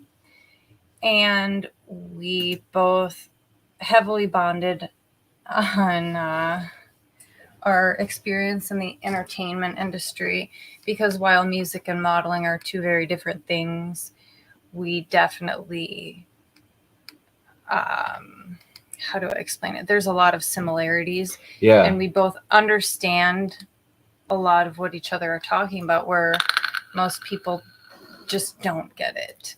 And we both understand what it's like to have people fucking blog about us and spread rumors and be fucking stalkers. I mean, everyone normally can get stalkers, but also have people put you up on this weird pedestal, and then have even people in your family only give a shit about you when you're doing, or close friends, whatever, you know, people close to you only care about you when you're doing your music or modeling, and they can brag about it and, you know, things like that.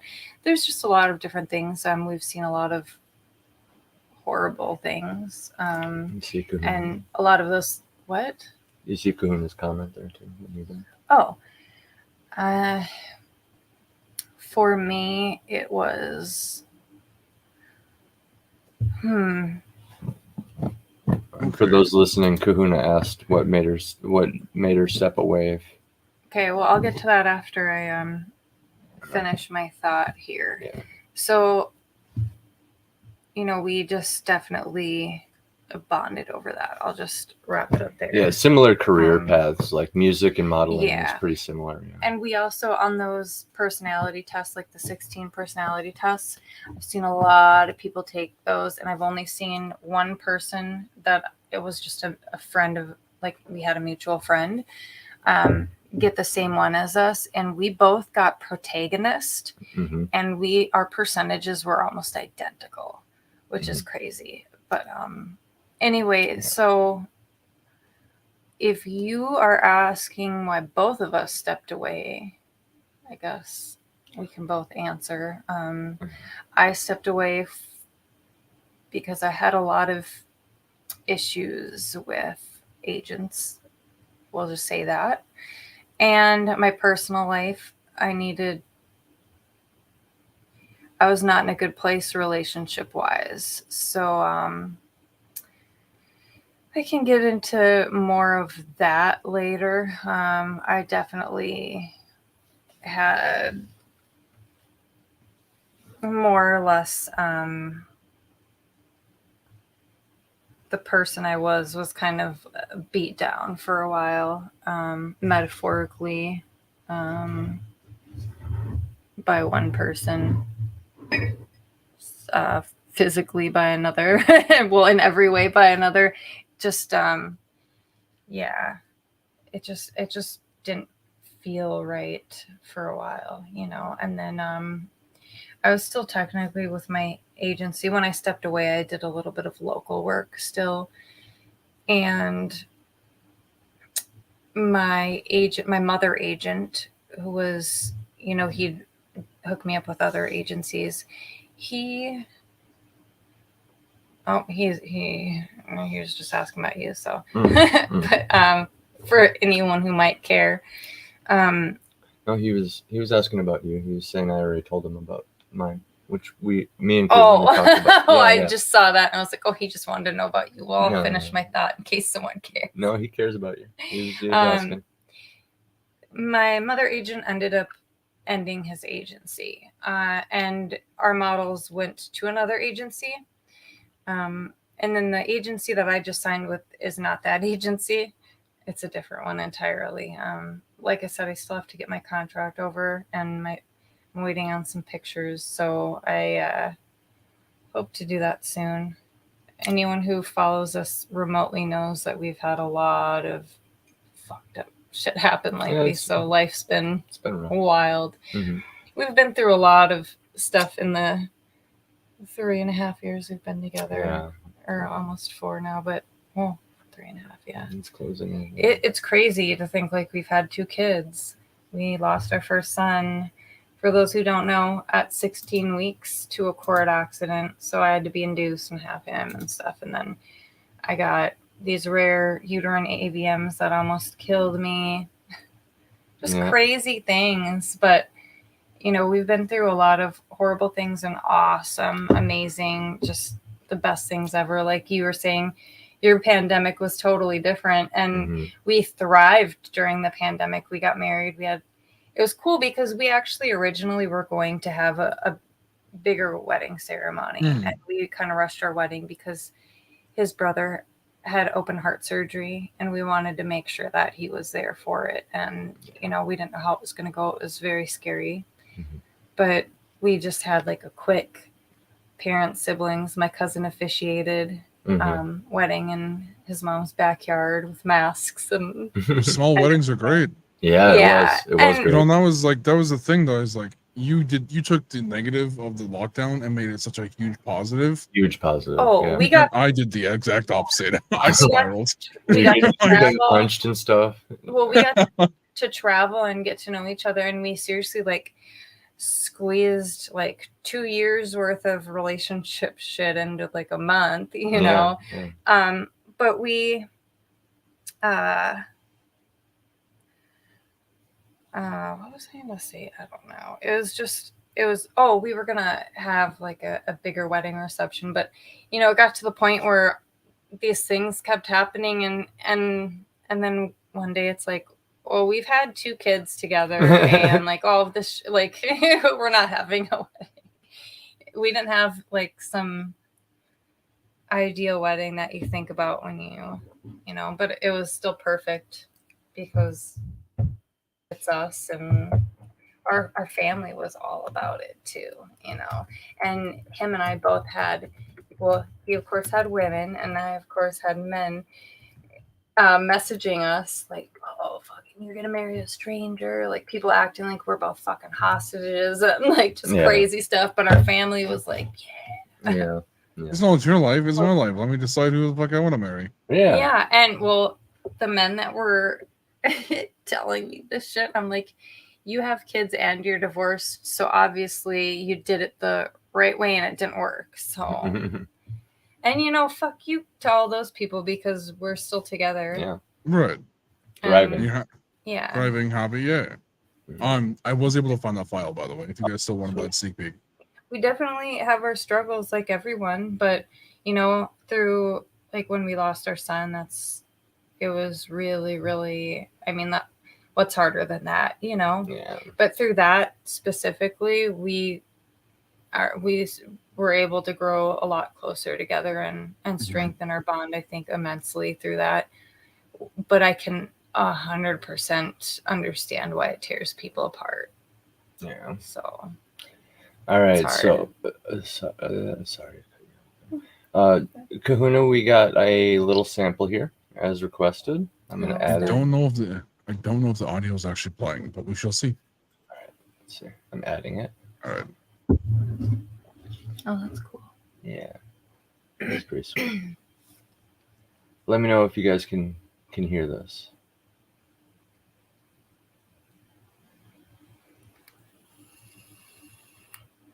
Can you guys hear? I can't hear anything. Okay. I can't. Can you guys hear it, Kahuna? Let me do one better, actually. I'm really sorry to hear that, Kahuna. I sent you the file. Oh, you sent me. I'll just send you the file.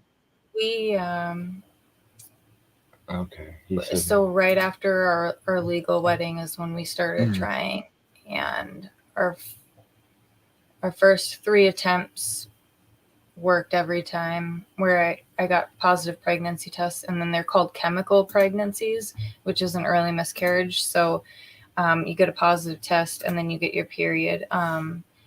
So it's really, really devastating to feel like you might never have kids too, or I mean, it just anyway, it's awful. Did you send it? So common too. I sent it to you through Discord. Oh, okay, cool. So when that too of like the whole no kids thing too is like, my family always pushed me like, oh, what are you gonna do? You're 28, you don't have kids yet? Yeah, I'm 28. I'm having weight loss surgery in October. So like, oh, are you? Well, yeah, I'm set to have gastric bypass. Which the doctor like with weight loss and stuff like that, obviously that's a huge, like, there's factors that go into it. There's your obesity has something to do with no children, stuff like that. And like the doctor I've been talking to, like I met out when I was in Washington, and he's like, yeah, if you do this weight loss, he goes, you have about we say like a 65-70% chance to skyrocket back up being able to have kids. So Oh, like, that's amazing. Like it bounces I back. went from so it's Yeah. a lot of it has to do with like, you know, just being overweight and like unhealthy very much affects the ability to have kids. I didn't know that growing up. Right. So It affects like everything. yeah. And Yeah. now it's like I'm like, okay, cool. It Let's does do make, this. in women, it makes a really big difference too. But I'll be sending you our best vibes and well wishes and prayers during that. Are you excited, nervous? How do you feel about the it? surgery? I'm excited. Yeah. My father had the surgery. My mother had the surgery. My grandmother, like so I know what I'm getting into. Mm-hmm. My father, like when he had the surgery, he was 425 pounds, and wow. before he passed away, he was 175. Wow. And he lost that within a span of a year and a half, 2 years. Wow. So, and like the doctors are saying, you know, within the first 6 months, I could lose 200 pounds. Yeah. Which even that alone would be like life changing. We have a friend that had that surgery, and I think didn't she lose a bunch of weight? Yeah, I've had a few people, coworkers have it too. And yeah, it's definitely a wild transformation. You got to change your whole lifestyle. Yeah. But yeah. No more soda, no more nothing like that. You can only eat like that much. Yeah, I didn't even know that until my coworker. She'd get like big meals and then she'd eat like, you know, that much. And I was like, you know, and then I didn't know she had that at the time. So you're like, why are you not eating the full meal you just bought? Like, well, I didn't even say anything. I just noted it, you know. Oh, okay. I wouldn't, you know, I always got made fun of really bad, like tormented for being, you know, bulimic and anorexic and flat chested and all that shit in school. Even though I've never had an eating disorder. So like I used to like drink a bunch of sports shakes and like I tried everything to gain weight. And you know, and then I started modeling and they're like, you're getting fat. You can't eat this and that. Like, I'm a fucking size 0. Are you insane? But I still have people that are like, why don't you eat a cheeseburger? You look like you're dying. Oh, like shit like that. It's like, what the fuck is wrong with you? But it was funny. One time I had this older gentleman come up to me out of nowhere in public. He was like, I just want to say that in this fat fucking America, it's really refreshing to see a thin person. And I was like, I mean, there's still thin people, but it actually kind of made me feel good. And when the most fucked up thing ever is that when I was in Korea, the only fat Koreans I saw were in McDonald's. It's such a culture shock. Yeah, it's like the fat America. I love it. Yeah, it's just thanks, man. I mean, you could have said I just look beautiful. You couldn't have said like, yeah, thank you for being skinny. Like, oh, okay. Got oddly detailed and political. Right. People, even though he was angry, still rude, I was like, well, at least somebody isn't telling me to fucking eat something.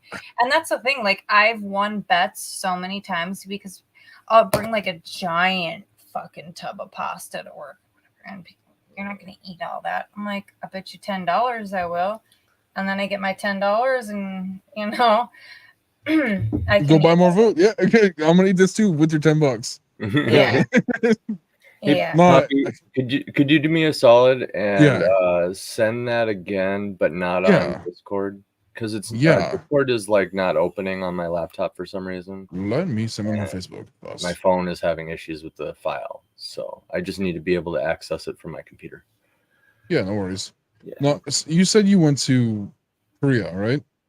That is so fucked up, Kahuna. I'm sorry. Yes. Did you enjoy it?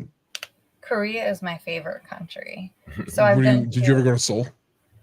Yep, that's where I was living for a summer. I loved it.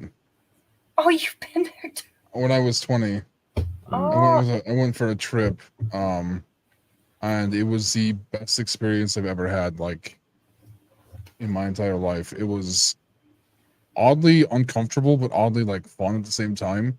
Yeah. I was hit on so much by everybody that I just, like, I didn't want to go outside. Yeah, they almost worship Americans. I was like, "You're American. I love you. Here, come follow me." I'm like, no, leave me alone. It was amazing. I loved their culture. I loved it there. I could live there. I plan on going there with Andy and our son, and And the tattoo culture has gotten so much better too. Oh, I bet. Annyeonghaseyo. Where's that go? Oh, there it goes. Okay. Did you learn any of the language? No, not a chance. I was there for 2 weeks. I was there, and I don't remember half of it because I was drunk. Yeah. It was my soju bowls were my thing to go to. Soju, fuck yes, dude. And I 100% blame my cousin because he's like, "You gotta drink it sitting down," and I'm like, "Yeah." He goes, "Because when you stand up, you're gonna fall right the fuck back over." I'm like, "I bet you not," and I did, and I was like, "All right." Korea was the only place where I actually blacked out when I was drunk, but I was awake the whole time.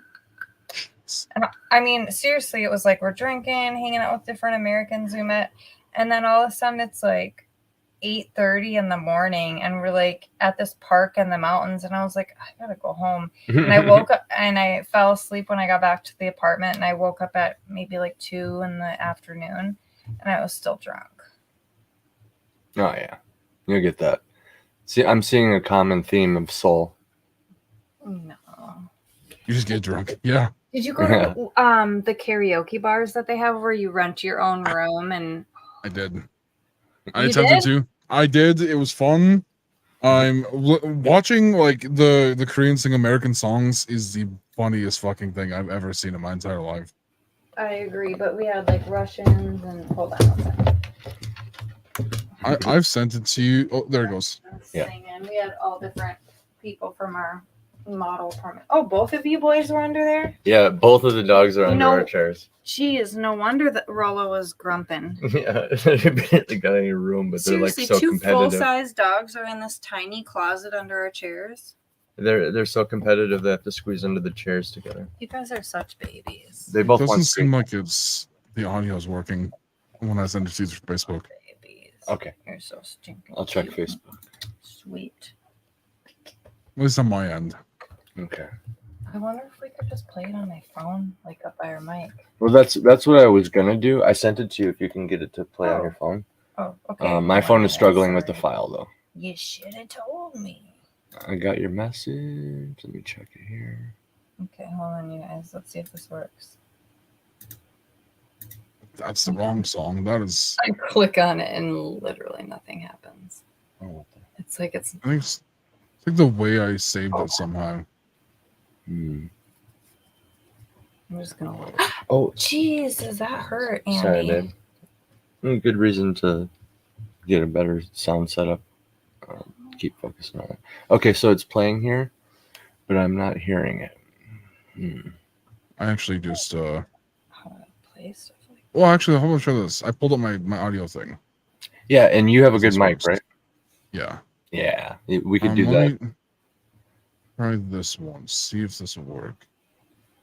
You two are such good boys. Okay, I shared my screen. I don't know if you're able to see that though. I see it. Yep. Okay. Okay. There we go. So this is what I record on. Let's see. Can you hear this? Listening. It's kind of quiet right now. No, I don't hear it. Okay. I know StreamYard just compresses the audio and stuff and auto adjusts some things. So it might think it's background noise or something. MP3. Custom profile. Compressed audio noise. That's exactly what it's doing. Good boys. Okay, You are gotcha. being such good boys. So my computer had blue screen like 2 weeks ago, and I lost all my files. Yeah, it happens. Um, Well, it's no worries, Andy. man. We can Like, that sucks. we can have you on a future stream too, and have all that ready. Like, 'cause yeah. on my end, I could be more prepared too. For example, I think I was talking to you about this before the stream, but like, I have a latency issue in the headphones, and I think right now StreamYard has an issue picking up my desktop audio. There you go. I got it for you. Oh, you got it? Yep, I sent it on Facebook. Okay, cool. All right. I said I had to compress it down to an actual MP3. It was at a video. Oh, that makes sense. Let's see what we can do here.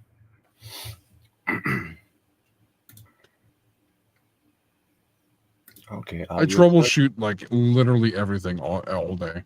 That's legit. I might need to like just have a video chat with you and troubleshoot some of this latency stuff.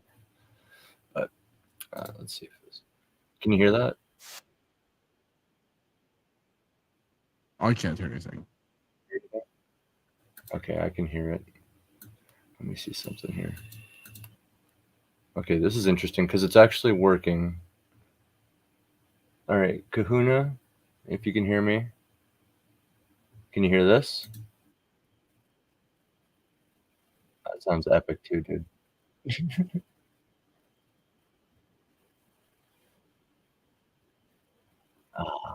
Okay.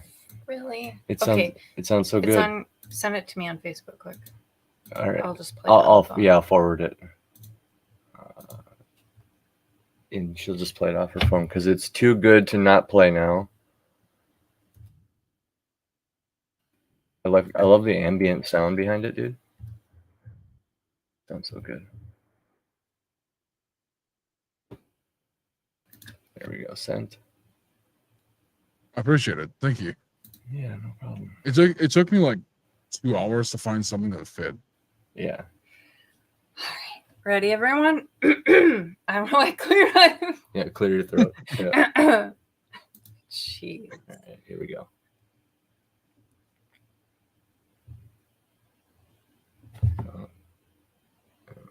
We'll try again.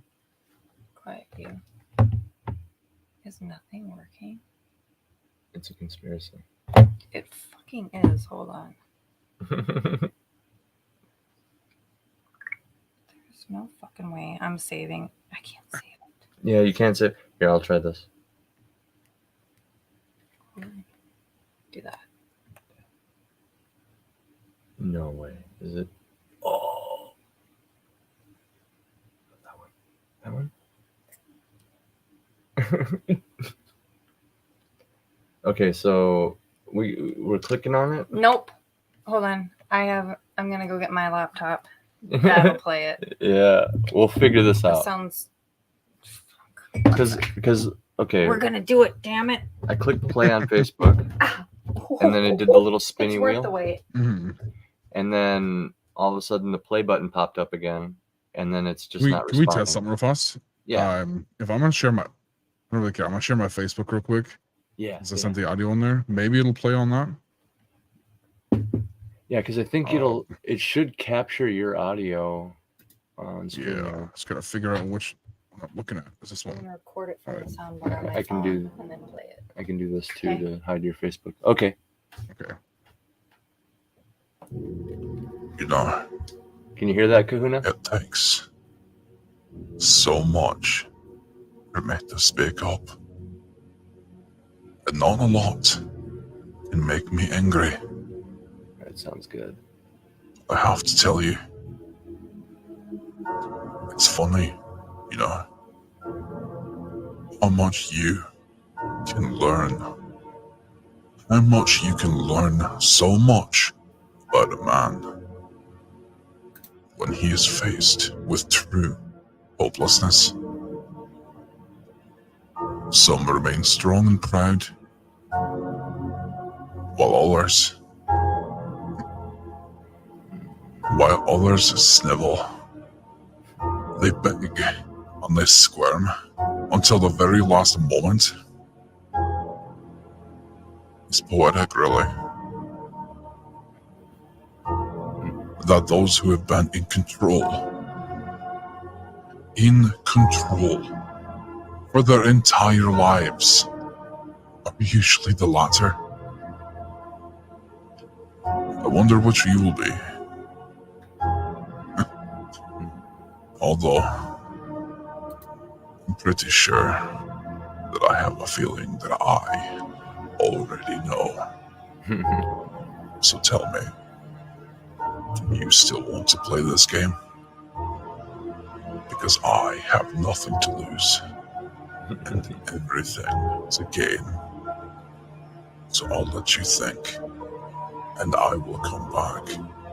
But just know, either way, your answer dictates your future. So think wisely, think clearly, and I will see you tomorrow. Beautiful. Yeah. You see Kahuna's responses there? Yeah. Yeah. Deep northern accent. Yeah. See, that's what people were saying was like, that's like, oh, you sound like you're from, you know, people kept saying Norwegian. And I was like, I tried to be British. Like that was not anywhere near what I was thinking that I was going to be. But I have like 7 more I got to do tonight, which I'm super excited for. Mm-hmm. And I have free time now, so I'm going to like start cranking out that book. Oh yeah, dude. Yeah, I'll make promo videos and stuff. Like I'm ready to like churn that shit out. Yeah, man. I'm kind of in the process of starting to think about writing book 2. I had Brian McCoppin on Sunday. Northern Welsh. Yeah. Oh yeah. See, my problem is like with any accent in general, because like what I do is like obviously Irish poppy. Like I have a tendency to do like Irish dialect. Can't say my like when you saw when I said control in there, I fucked up on control, but I was like, this is such a good take. I'm just gonna be like, say control again, like you meant it. Like you have to reiterate the fact that they're not in control. I actually didn't notice any mess ups, so it was like 16 takes. I love it. I'm a perfectionist. It sounded professional too. Yeah, I was gonna start sharing them on Twitter, but then I realized like I have to like resize my Twitter, because there's a lot of people that I follow that I don't want like a part of my like voice acting stuff. You know, so as they say, your past has a tendency to haunt you in ways you don't see. Yeah. I have some tips. Yeah. Like I make lists. You can cultivate your Twitter completely. Can you? Yeah. So like there's some people who really don't like following people back for some reason, you know, because they're so obsessed about the numbers and stuff. But with the lists, you don't really have to care about numbers too much or who you follow. If you're concerned about people who follow you, I get that. Yeah. I think it's more so because when I made the Twitter, I was 22. So there wasn't like step over these dogs. Wasn't it good? Oh yeah. It was trash. I'm just kidding. I knew it. Trash. Career's over. So right when you started recording, he like shared his Facebook, and we got a convoluted, janky way of getting it to work. So it worked? It worked, yeah. Why didn't you tell me? We were like listening at the same time, and I did tell you. I muted the mic and I yelled out for you. But I have no problems playing it again. What the fuck? I'm a narcissist. See how you got? Oh, that phone sounds good. You know, it takes so much for me to speak up. Next movie trailer. There we go. And make me angry. I have to tell you, it's funny, you know, how much you can learn. How much you can learn so much about a man Does it sound good to When he you? is faced Oh, yeah. with true hopelessness, I blasted that sound button. The baby So slept remain right through strong that and shit. That's how I know it's good. Yeah. The baby didn't even move. while others snivel, they beg I think and the they dogs swear are scared. until the very last moment. It's poetic, really, that those who have been in control for their entire lives are usually the latter. I wonder which you will be. Although, I'm pretty sure that I have a feeling that I already know. So tell me, do you still want to play this game? Because I have nothing to lose and everything to gain. So I'll let you think, and I will come back. But just know, either way, your answer dictates your future.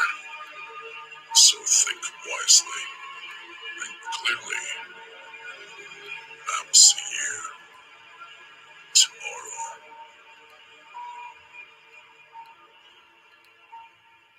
tomorrow. Oh, hell yeah. So that's his voice for audiobook 2.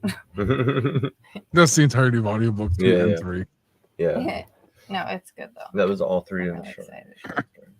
So I try to fluctuate how I do stuff, like for creative process wise, when it comes to like how your characters speak. Yeah. Like obviously I don't do feminine voices, or if I do, I don't want to do them like in because I have a deep voice. Mm-hmm. I'm not gonna do like the high pitch, like, oh, it's bright outside, but I try to envision myself as the character. Yeah. And with your like the Dragon Queen, like I'm like, okay, well, she's royalty, Mm-hmm. Mm-hmm. but she doesn't like care that people know.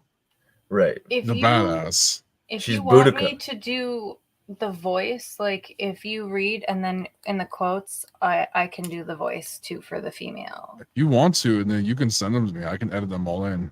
Oh, really? Okay. Yeah. All right. We've talked about that already. Do you want? Hold on now. Do you want like the dialogue? Like I can have her track the dialogue. Yeah. So like the way I like the editing wise too, like if you just read it out loud, right? Kahuna volunteers. And then you obviously you get in the flow of things and you read it. Yeah. Like you can snippet that part and I can edit that into my stuff. Okay. And then I can send you one whole big script of that. Sick. Okay. So yeah. then it'll be like that. Okay. I think I'm gonna do that. I'm gonna send you the female parts. Just the dialogue. Just the dialogue. Oh my god. Oh. Yeah. But that sounds awesome. Because she like mentioned audiobooks like right away when I started talking about writing. So I've noticed that a lot of people enjoy audiobooks a lot more than just like reading. Yeah. Whereas like I enjoy both. Like if I'm working around the house, I will listen to an audiobook, or if I'm at work. But at home, I'm just relaxing. It's just sitting down, reading a book. Yeah. Are you friends? What's your Twitter again, Poppy? It's I did it backwards. At Poppy_Irish. Poppy Irish. Yeah. Yeah, there we go. She's trying to find you here, so. Oh. Yeah. Oh, so I'm already following you. Yeah. Yeah. There you go. You're not following me. Oh. Oh no. Oh no. I rarely check it. I have to be better at that. Yeah. I make lists. Oh no. I make lists. A lot of people that follow me are bots because I got commissions for artwork done. Uh-huh. And so like I never know which one's a bot and like which one's not. Mm-hmm. It's like, okay.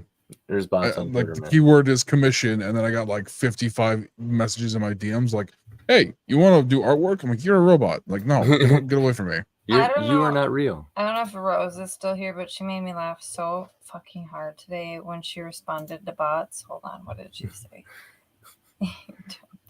But yeah, I'm I'm super excited for this audiobook, man. Oh, so excited. It's been a lot of fun, and I do apologize. Like, life has gotten in the way with like jobs and stuff like that. It's like genuinely like sit down and like, you know, to like hammer it out. But like tonight, tomorrow, and Friday, I've finally got like a day's where like I'm gonna dedicate to all my voice acting and like scripts and stuff like that. So. Oh, she told someone suck my massive corn cob. And DM me to sit and spin on a cactus. Oh my god. But the massive corn cob thing, holy shit, I laughed so fucking hard. I'll suck your massive corn cob. I love corn on the cob. It's so freaking good. Corn on the cob is good. I really hate stuff that gets stuck in my teeth, but I will eat all the corn on the cobs. Yeah, it's like, so good. How can you pass it up too? Like, I don't know. Anyway.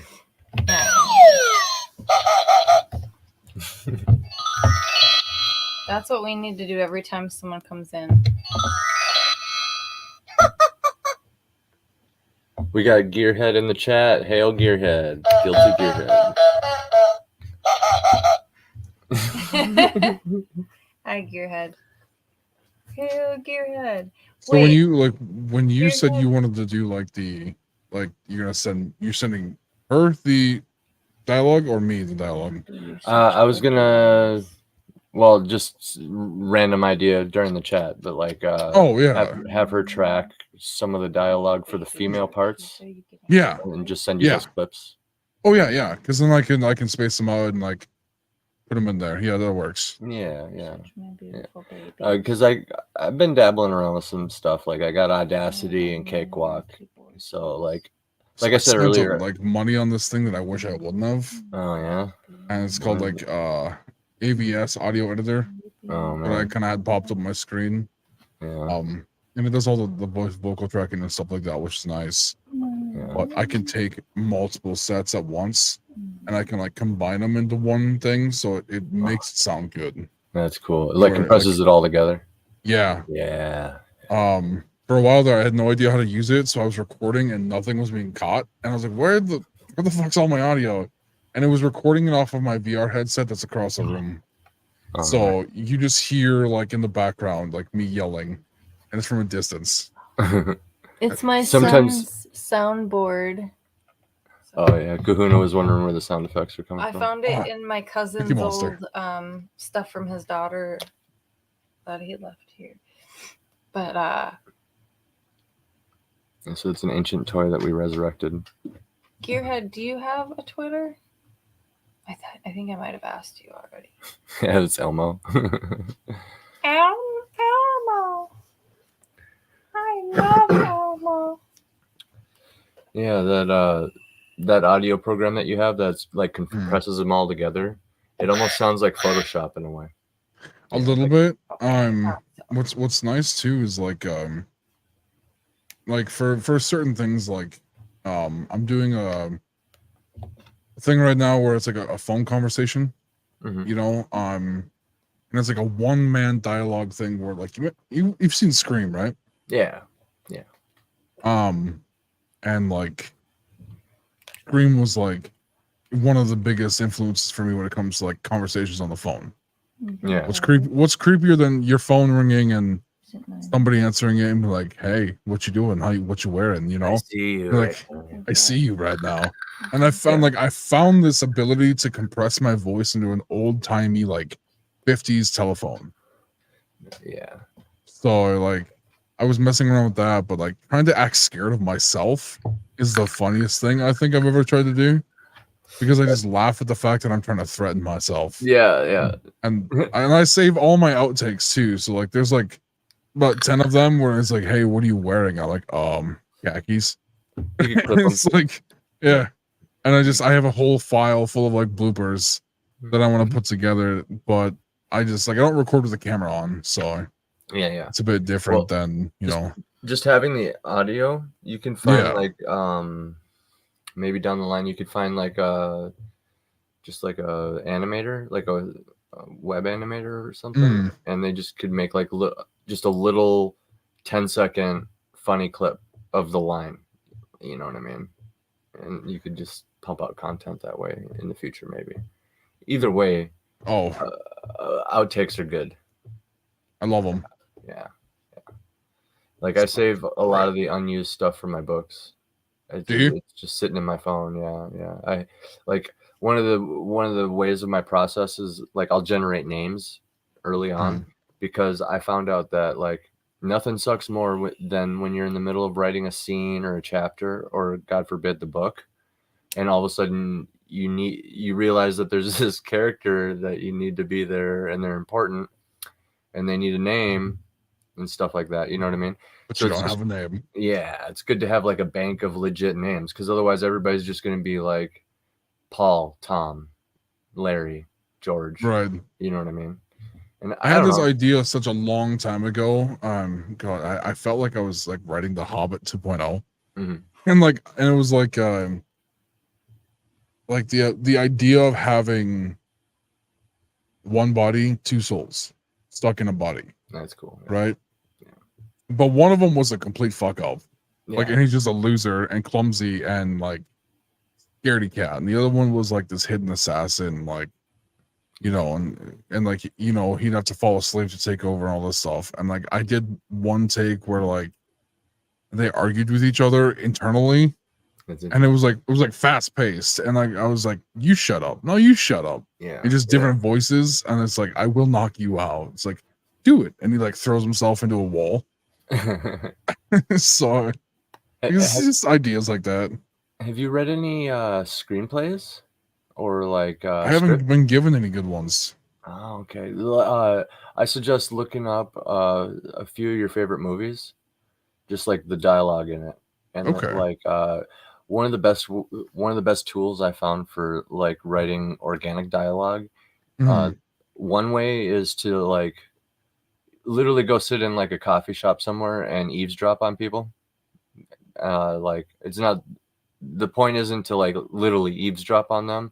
It's more to like listen to how they're talking to each other and like their word choices and stuff, because there's nothing more organic than actual dialogue. So that could give you some good ideas for like some conversations. But another way is like literally looking at like scripts. Like the dialogue is written a certain way in there. And it's the whole point of it is people having like conversations with each other and stuff. And it's snappy and they have to do a certain amount of work with a certain amount of words and stuff like that. So like, do you have a tendency to like, does that work for you? Well, like when I started paying attention to that, it made dialogue in books a little easier, and I was actually able to channel the characters a little bit better. It's, you know, kind of hard to explain, but like you just start realizing that you can just say like this thing, or you can ramble on about this other thing, because like, I don't know, one of the early hurdles in my novel was when the main character gave a speech for the first time. Dude, speeches in books, it's like, how do I make this not sound dumb? Because it's just a giant block of text, of like just dialogue of one person talking to nobody in particular, just like the crowd. So like you have to get clever and interject things like some guy said this after that in response, you know what I mean? And then you know, you have to like try to interject people responding in clever ways. And it just like, I don't know, I feel your pain on believable lines and organic dialogue and stuff, and bring the emotion into it. Yeah because you can stone face an entire conversation and be like, yeah, that was kind of boring. Yeah, exactly. Yeah, but yeah, like reading scripts, screenplays, like Pulp Fiction, for example, is famous for it. So, like I was able to I got my hands on. I'm so happy that I got my hands on this, but I got my hands on the entirety of the old school like Toonami dialogues, like he did for each commercial, like Toonami Tom. Yeah. Because I ended up taking classes from Steve Bloom. Oh, who's Steve Bloom? He's like, well, we grew up with him in childhood, like Wolverine and like Toonami Tom and Cowboy Bebop. He was Spike Seagal. Like a big voice actor. Oh yeah, prolific voice actor. And his classes I took were like $100 a month. When I was first starting, and he like just gives you all of his scripts. He's like, here's 25 years worth of Cartoon Network like commercials that I did. Have at them. And I spent like 5 hours with like 7 like Monster Energy drinks, just like absorbing this. And I was like memorizing and like going to YouTube and looking up the old commercials, and I was like trying to match a dialogue for dialogue, and I was like, this is so cool. I never thought I'd ever get my hands on these. I'm like grateful. Beautiful. Yeah. And like just I'm blessed to be able to do things that I never thought I'd be able to do. Right. And like Matthew Mercer is still my biggest like voice actor, man crush, whatever. Yeah. He's gotten really political, but like I still follow him. Yeah. And people are entitled to believe whatever they want, Matt Mercer. Oh, he's getting political? Well, he has been. It's been ramping up since, I don't know. I don't follow him that closely, but like it's just a thing. But he's also Matt Mercer. So I respect him.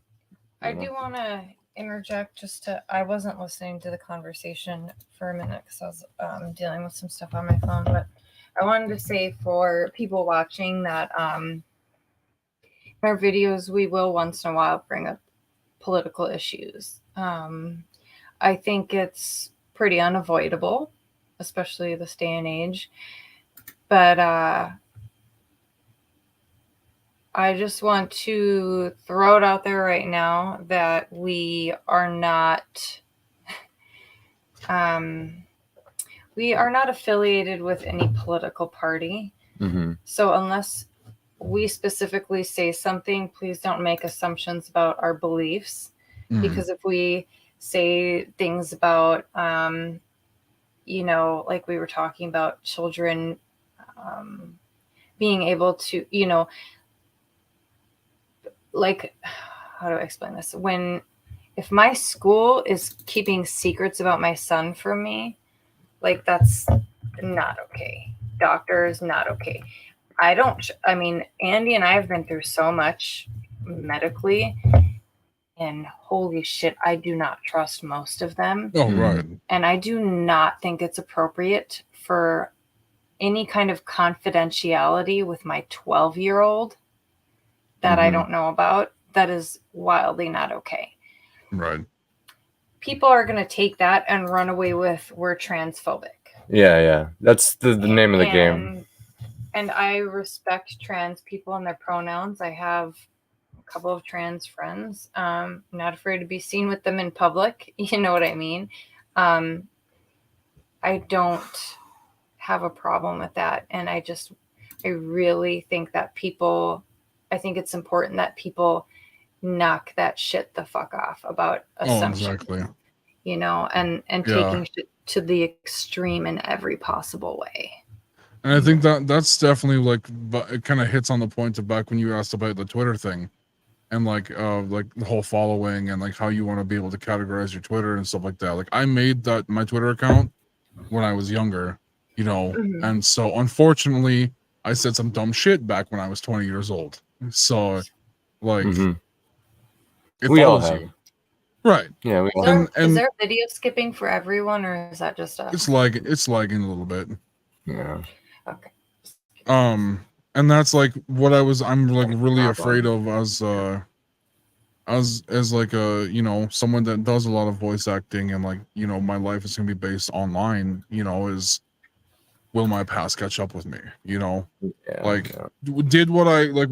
did I do? Was it like terrible and wrong? No, it wasn't my place to say what I said, but it's the fact that people don't let shit go and they make it a big deal. And Right. And people want to be canceled for, the way I Right. see it is if you're not doing something completely atrocious to a child, animal, or person in general, we've all said embarrassing or stupid or wrong things or whatever. And human growth, self-growth never ends. It's continuous. It doesn't stop. We all have to keep learning and bettering ourselves and clutch those pearls. But yeah, if people, I'm sure they could dig up some stupid shit I said from 10 years ago that was awful or taken out of context or sarcasm and came off the wrong way, or that was really just something I said that I shouldn't have, something I believed that was wrong, whatever it is. And if they're going to hold that against me and define me by that instead of who I am now and how I've changed and how I live my life, then that's their problem. Human beings can change their mind. They have differing opinions. We're not fixed objects in place, like we're growing, and speech is a thing, and as long as you're not doing like some, I don't know, some bad guy stuff with it, then people are entitled to their opinions. And sometimes people say dumb stuff, and sometimes things that appear dumb aren't that dumb after like 5 years. They look prophetic. I think it's really important that we just have to keep in mind that it's a sign of strength to be open-minded. Like actually recently I kind of had a disagreement with someone on Twitter because to me they just made assumptions about what I was saying or about my stance on something because of what I said. And I said, well, I'm just saying, like, I can understand why they acted that way. I'm not saying it's okay, and I was actually reading something that really like struck me because I've been guilty of telling people like I'm sick of that excuse or things like that, but like an excuse and a reason are the same thing, are they not? So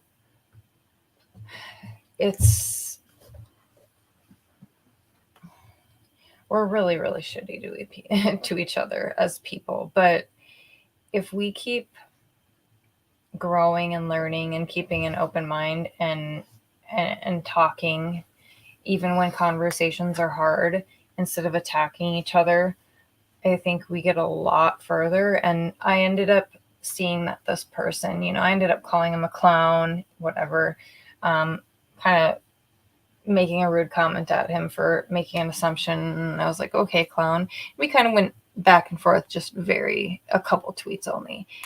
And then I saw that he had some mutual friends. And I was like, you know what? I see that you follow people that I respect. So I ended up apologizing to him, and we actually follow each other now. So, there's people that I have befriended that believe things that I don't believe or that I don't agree with necessarily. Right. And, there's some of my favorite people. Right.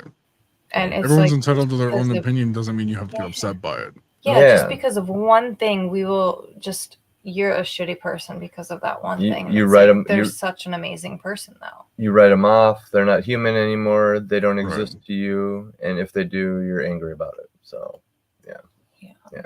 I get it. Too bad. We just got to be brave and realize society is in a weird place. And we say things in the past. It's whatever. But, that's what definitely made me like second guess a lot of this stuff too. Was like like obviously a big topic that like came up a while back was when I stream, like I'm an affiliate with Twitch and stuff like that. And that's what I want to do. I want to be the big next streamer a long time ago. And the game Hogwarts Legacy that came out, like they reached out to me and were like, hey, we're gonna give you a bunch of Harry Potter ones. You want to like sell them and like say, hey, come and do this, you know? And I was like, free promotion, free video game, cool, awesome. Then all the backlash happened, and I sat here for like a week. And I was like, should I do this? Is this the right move? Like, everyone's canceling everybody because they're touching this video game. Should I do this? And like, I sat there for a while. I was like, let me go to my friends, you know, who were so and so. I'm like, hey, should I do this? And she was like, I don't fucking care. Like, I'm gonna play it. I was normal people don't. Normal people don't care. And I was like, okay, cool. So I posted a video and it got shut down instantly. I was like, well, I tried. Wow. Like, that's lame. I got a bunch of free Harry Potter ones. They're in my closet. Like, there you go. Cool. That's lame. That's like pre-cancellation. It's like pre-cancellation. Well, and like it's like a scar on your like Twitter stuff too. You like, oh, you promoted this? Cool. I can never forget that. It's the internet. People are so ridiculously insensitive, and we really take things to an extreme in such an unhealthy way. For example, I will be the first person to say that if someone is not contributing anything besides negativity to your life, whatever, or they're not respecting your boundaries, shit like that, like, they don't belong in your life. You have every reason to cut them out, family or not, it doesn't matter. But we are so quick to, you know, fucking shit our problems on people over and over. And then the second they have a problem, like, I can't deal with you and your problems. Like, ugh. And like the most, like, you're out of my life in the most selfish way. And it's fucking wild to me. Yeah. Like, no one has any time for that shit when that's all they do to other people, you know? I say that's why I'm a huge advocate for therapy too, is because you won't lose a lot of friends if you can talk to somebody that has an unbiased opinion. Yeah. I and think that's that, like, you know, the biggest thing too is people need someone to talk to. Yeah. And whether it's your wife, your husband, you know, your spouse, your mother, your brother, like people that are close to you, they're around you on a daily basis. So they're a part of that already. So you already feel like you're bothering them with how you want to express yourselves. Whereas like, and I can't stand therapy, but once I got my therapist, like I was like, I can tell you all my problems, and you won't sit there and go, I've heard this already, Adrian. Like, you know, like, cool. I have had my therapist tell me that I need to stop talking, but like, you know, I cannot find a good therapist. But our roommate's girlfriend was actually just over for a few days. Her and her dog Olive. Anyway, she I'll just put it this way, her and I had a conversation, and the way she communicated with me really inspired me to do better myself 100%. And I really value her as a person, and I'm glad that she talked to me, and I was able to talk to her about a lot of stuff. She's actually a year deep into going to school to be a therapist too. So I've just had really bad experiences. Like when I was pregnant, they were trying to get me to take an SSRI that's known to commonly cause heart defects in unborn children, and I didn't want to. And I ended up complaining about her to Nystrom and Associates. Fuck that place. It's like a chain of psychiatrists. And I called and asked for a different therapist. And you know what they said to me? I have a voicemail from them still telling me to seek help elsewhere. Mm-hmm. Because I wanted to see a different provider. So that's disgusting. We live in hold on. If I would have killed myself, I sure fucking hope my family would have sued them. Yeah. Like, that's insane. That is not okay. And when you take an oath to help people, that's just not okay. It's not okay to turn people away. Like someone's seeking help. Awful. And you're like, go somewhere else. No, take my complaint seriously about that provider. You know. See, that's one thing I appreciated was the guy I talked to. He's like, if you don't like me and you need someone new, tell me now, so we can find you someone new before you start delving into the deep psychological shit that you need to work with. Because he goes, I don't want to be, because I don't have a problem But like, say it doesn't work in a month or two, you know, and you want to speak to somebody else. Yeah. He's like, but you don't. He goes, then you're not working anything and you're just being nice. It's like, I'd Mhm. much rather you tell me I'm shit at my job for your specific problems than hold it all in and nothing gets changed. Nothing's done. That's Mhm. awesome. And do you guys, now obviously don't want to dive too personal, but you guys have MA, right? And No, No. medical assistants, no. no. You guys should try to apply for that because it's good We right got now. denied. Wow. The only kind That's of insane. the Yeah. only kind of assistance we've gotten approved for is food stamps, which are about to end because of my new job. Tomorrow's our last time getting that, and WIC, which we also won't qualify for because of my job after the next month. You would think that you'd qualify for MA state Oh insurance. no, we Mhm. have made too much and too little. Yeah, we're in somehow both categories or Yeah. something. It's ridiculous. So Okay. we've made too much for everything, but then when we applied for housing assistance, we made too little, and that they wouldn't invest in. We were a bad investment because they didn't want to help us when we were going to end up in the same spot, according to them. Man, I love this. I love this state. Yeah. You know, Yeah, it's great. like the Iron Age, Rose, who was just in here, we had a GoFundMe, and it was right after I became friends with her on Twitter. She shared that, and we hit our goal in 2 days Yeah. for our People are GoFundMe. so generous. Yeah. Really, The the people who really came through on that were like total strangers. So there were crazy. some people that we know, obviously, that helped us. Yeah. But by, I would say, almost probably 90% of people were people from next door Mhm. in our area that we didn't know, and then Rose. through Rose. Yeah. So It's insane when it comes down to it too, because you don't expect just strangers to help you out. You expect like Yeah. people that are closest to you, like, hey, yeah, I'll help you out. it's really Yeah. humbling. You know, and in reality, it's like the people closest to you. Yeah, I know a lot of us are financially struggling right now, but I would still give anybody the shirt off my back. Yeah. But that's just how I was raised. Like, Same. you know, Yeah. Knowing what I know as like an indie and like all those years playing music and stuff, literally it costs $0 to be a like. fucking human being.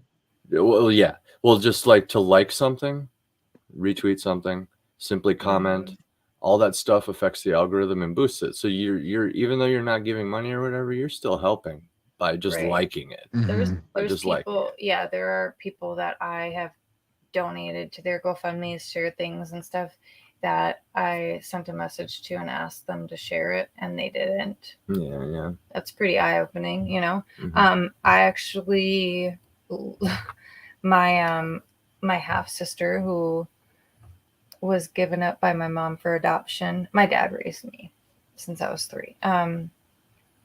My older full sister, and then my mom had a daughter who she gave up for adoption with another man, and then she had my youngest half sister with another man. Anyway, I completely cut that sister out of my life because she sent me the nastiest fucking message about, it was such ableist bullshit. Like, you should have been a server after, even if you were injured from your surgery. Like, what the fuck? And she's referring to the lack of her tailbone. No tailbone. You should have still been a this surgeon. was after my AVMs, and you had to take unpaid leave. That's so right. I couldn't work, and he had to take unpaid leave for like a total of 4 months. That's 4 months with no income, and we got into a hole we couldn't get out of. But anyway, she was terrible to me. And get this, she's like, I worked my fucking ass off to buy my bar and stuff like that. And it's like, you have a safety net of literal millions of dollars. Her parents live in a mansion, literally. They're multimillionaires. And so it's like, she's the kind of person, when we first found her a few years back, her parents took us sisters all out to eat, She got the most expensive thing on the menu. I'm not joking. Oh, She's not a good person. I bitched her out so fucking hard and then cut her out of my life because I'm like, I have no time for someone that's going to treat me like dog shit.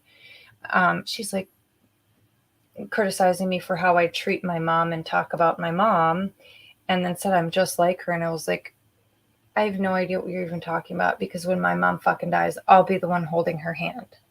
right. Like, and that's some real shit. She doesn't even talk to her or see her at all, or her biological mom, you know. Some people are just terrible fucking people. Well, she never has had to want for anything in her entire life. And she's What's that, selfish. silver spoon syndrome? She's never tried to meet my baby. She didn't come to my baby shower or anything. I'm really surprised she came to my wedding, because I have to work, and I basically said I wouldn't have the wedding unless she was there. So like, I think I just guilted her to showing up. But the point is, like, even people that we're related to and we feel like we love, like, at first I was embarrassed to make a GoFundMe, but a few friends kept suggesting it. And I think it's the best thing I ever did, because it seriously weeded out people that needed to go. Because when we are not spending our time, energy, thoughts, everything on people who don't deserve it, we can give a lot more to people who do deserve it. And you know, we're gonna keep learning that lesson over and over. I don't think that's ever done either. You know? Yeah, we're human. I feel like I definitely taught my mother that too when it comes to the GoFundMes, because like, big aspect of culture now is online presence and online associations and stuff like that. Like, and you have friends, different states. Yeah, you can talk to, and then drop of a hat because the computer. And there was a time where my mother was struggling for rent and she couldn't pay her rent, and she's like, "We're gonna lose my place." And I'm like, "Oh, let me just make a GoFundMe and see what happens." yeah. I'd never made one before. I felt that guilt in your chest. I was like, I don't like this. You know, the same way you. And I made it, and like within a week, we had more and then some. Yeah. For the rent for my mom, and like, I didn't tell her about it. She was like, "Don't you make a GoFundMe? I'm not a beggar. I won't beg for money." And I'm like, "I will. Like, I'll beg for money. Like, I am. I'll throw my pride aside for a week just so I can make sure my mom has a place to live." And I presented her with like the money, and she's like, "Where'd you get all this money from?" And I'm like, "A GoFundMe." And she's like, "Who are these people?" Like, my friends from online, the ones who say they don't exist. Yeah, they want you to exist. Turns out it's real. Yeah, it's real money. And she loved it. And like, she was very grateful and stuff like that. But like, my mom has a mental cognitive disorder, so she forgets very easily. And so this like whole voice acting thing has been like a blessing, because I was able to get like a decent sized check a long while ago, and she was about to be homeless, and bought her a new apartment, and like, you know, paid her month's rent and her down deposit and all that without even telling her, and like handed her the keys. And she's like, "What's this?" I'm like, "That's your new house." And she's like, "What?" And I'm like, "Yeah." I'm like, "I bought you a new apartment. You know, it's a 1-bedroom. You refuse to leave."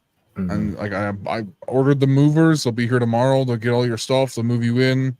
You have groceries, all this stuff. And she just kind of sat there, and she's like, "You know what? Maybe your acting thing's gonna go." I'm like, "I'm not an actor. Stop." You're an actor.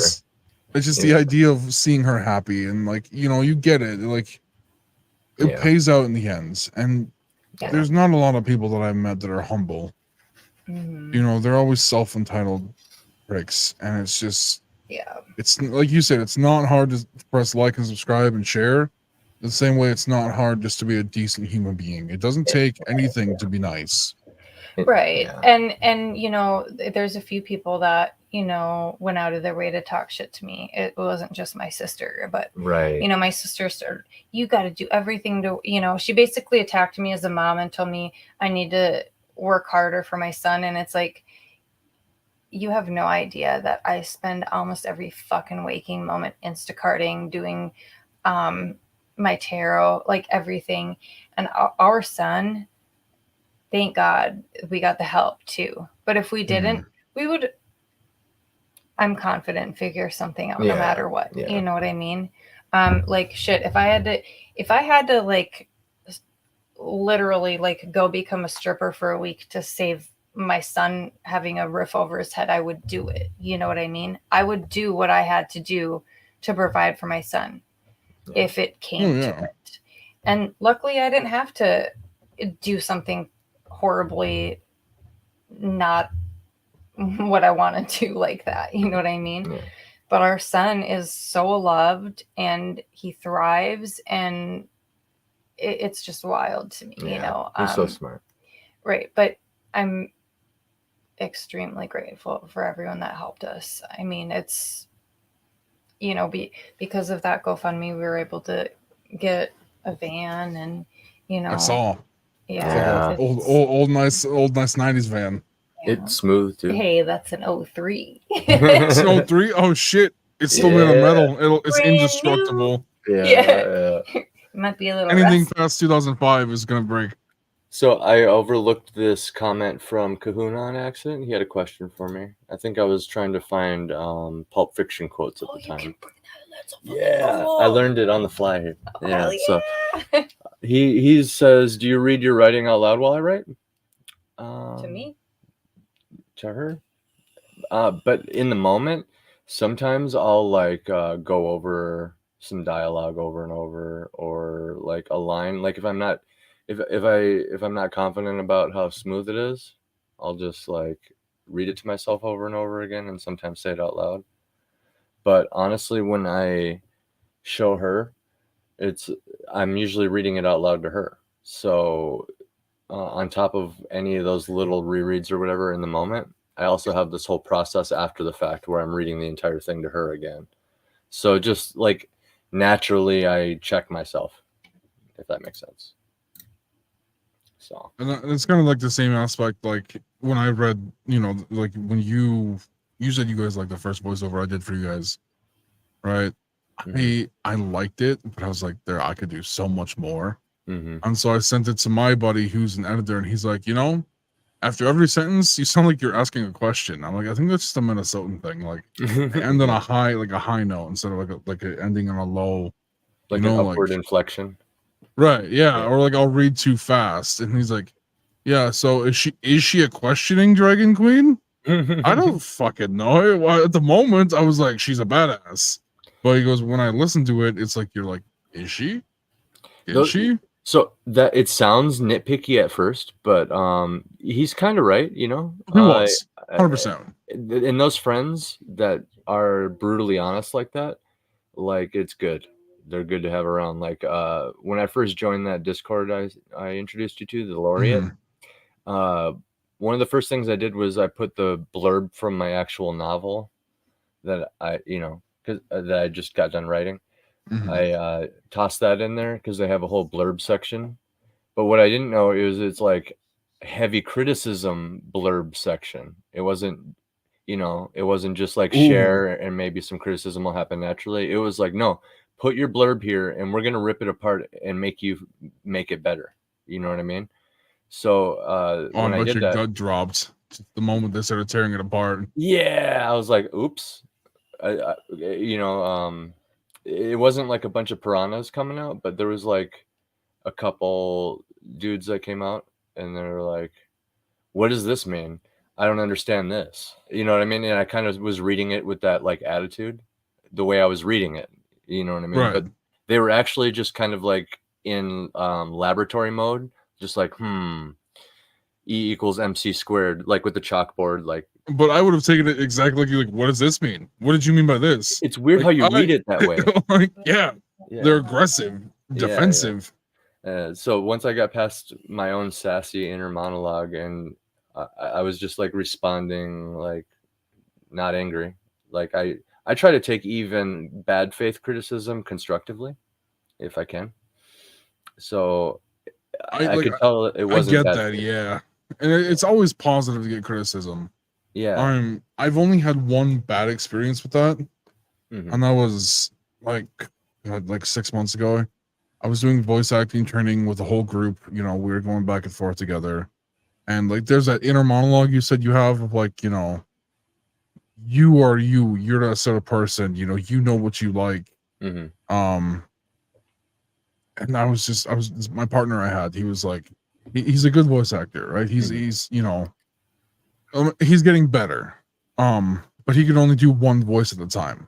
Yeah. And it wasn't a very good voice, and it wasn't a very good microphone that he had. But I can't blame him because again, not everybody can have Sures and you know audio technical bullshit and all this. But it was like he wasn't spacing his words properly. He was burning his throat out because he was using improper techniques. Yeah. And like he was growling, and like I was like criticizing him. I was like, but I wasn't trying to do it negatively. I was like, okay. I hear him using his throat. He's clearly hurting his vocal cords. I can hear him losing his voice. Yeah. As someone that's been around a lot of musicians, let me teach you how to use your throat better to where you don't fuck your vocal cords up. And I tried to teach him that. He's like, you don't know nothing. You're a voice actor. I'm like, but my guy, I know a lot of musicians that have told me this shit over and over again, and I take it to help me. And he's like, I don't want to listen to it. And I'm like, okay. Like, I'm not going to push it. But, you know, like we have our trials, they call them, coming up in 2 weeks. And if you don't get better, they're going to remove you from the group. And you have to go back down to lower standards and practice again. And he was just fighting it every tooth and nail of the way. And then, like, finally a week before, he's like, okay, I really need some help. Yeah. Like, you should have come to me like 2 months ago. You were trying to give help me a week. And he's like, well, what do you mean the screaming technique? And I was like, I'm not talking about screaming, man. I'm talking about the fact that your throat. You're using this raspy, evil villain character type, and 40 seconds into it, you're coughing and you're losing your voice because you're constantly doing the same shit. And he's like, well, you do it. I'm like, but I use my diaphragm. There's a difference. And he's like, you have experience and shit. Yeah. And he's like, well, how do I do that? I'm like, you go back down to the group below you and you practice again for another 6 months. Or do something you're comfortable with at this level and practice that in the background. Like, people want to be Heath Ledger. People want to be, you know, Alan Rickman. They want to be fucking Keith David. They, you know, they want to be all these deep voice, like raspy, you know, badass actors, and realize that these guys hone their craft for years. You should show him Roy Dutrice. Roy Dutrice? Yeah, some of the highlight chapters from the Game of Thrones series. Because the dude is just like a Brit with like not a particularly deep voice, but it's deep enough where you can still tell it's a dude talking whenever he does a female voice. But he does it so well. But like my whole point is, like, when he does like a really bad character, like a bad guy, he's not like necessarily doing a deep voice. Right. So maybe your buddy, I know he wants to be all epic and deep and stuff, but like there's other ways too where you can convey that this is a bad mofo without like necessarily a super deep voice. It's really just kind of like getting possessed by the character. You can be, I think it's more intimidating, me personally. Like, and I've always said this, even in an argument in general, if you're calm and you're threatening me, I'm going to be more scared the fact that you're sitting there all calm like than you are screaming and yelling at me saying you're going to fuck me up. If you sit there and just go, hey, I'm going to fuck you up here in about 10 seconds, like all calm like you're like, no, well, what? Like, like sitting so calm like you're so confident. Are you gonna, what's about to happen? Okay, you guys, my dad's cousin just responded to some like public post on Facebook, and the post says, what hurts more than a breakup? And he commented, losing a muskie. That's true. That's true. I caught a freaking sturgeon once. Those are dinosaurs. Dinosaur fish. Yeah. Yeah, it was a little one, to be fair, but they weren't known to be in that area. I'm pretty sure, and I have big regrets about letting it go, but I'm pretty sure I caught the state record for the biggest fucking rock bass ever to exist. Maybe the world record, dude. Oh, wow. It was a giant ass rock bass. Big one? Oh, it wasn't that big. Maybe it wasn't a record then. With the freaking the red freaky eyes. Yeah. I was a kid. I caught him. Like, I got a bass. It's great. I'm like, it's got red eyes, and I threw it back. Like, yeah, it's evil fish. Yeah. No, it freaked me out when I saw those red eyes. I'm like, oh, is there something wrong with it? I'm gonna eat it. And I was like, no, don't eat it. That's gross. They do. Kahuna has a voice acting comment here. referring to Roy Dutrice here, the sex scenes that Roy does, they are pretty funny because he's doing like Jon Snow's internal manly monologue, but then like the outward dialogue of like Ygritte as she's like talking dirty to him. And I mean, you got to give the guy props for being brave enough to just describe every word and everything. Like, Right. And he even gets ridiculous sometimes. Like Tyrion's girlfriend really loves to say the word titties, and it's like, you're a dude writing dialogue right now, female dialogue. Right. You can tell. But hey, maybe that's her thing. Who knows? You know. But, like when I was reading The Witcher, like the Witcher books, right? And like the voice actor was coming out with those. That like they say so much fucked up shit, like, but their favorite word is just cockerel. And they say it like every like paragraph. And it's like he's like, you can just look at him. He's like, dude, I don't want to say this, but he says it with such a straight face. Yeah. And he's like, no emotion. And he's like, yeah. Then he goes around and he fights somebody. It's like, how do you do that? Yeah. With no emotion. And then I read, you know, Game of Thrones, and I was like, wow. Yeah. How do you just write this stuff? I couldn't imagine as a voice actor moaning into a microphone. Like, I'm sorry, it's not gonna happen. And then didn't he? Yeah, that's right. The Witcher series is a fucking atrocity, dude. I Like, loved casting Henry directors Cavill. fired. Agreed. Yeah, right. He deserved a lot better than Yeah, that he did. horseshit show. He made his claims and he was correct. You know, you stray from the book, I'm leaving. And they're like, no, you won't. It's not even just that. It's the fact that the casting directors picked every single, like, at least Game of Thrones is realistic, but fucking The Witcher, every single female.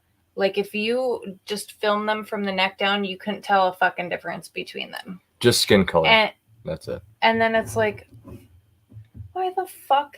Like, I mean, the amount of unnecessary nudity and sex scenes in that show is just like I see, get the only thing they got so right, and I praise them on this 110%, is, and if you've watched all of it, right, up to the ending of season 3, I forget her name.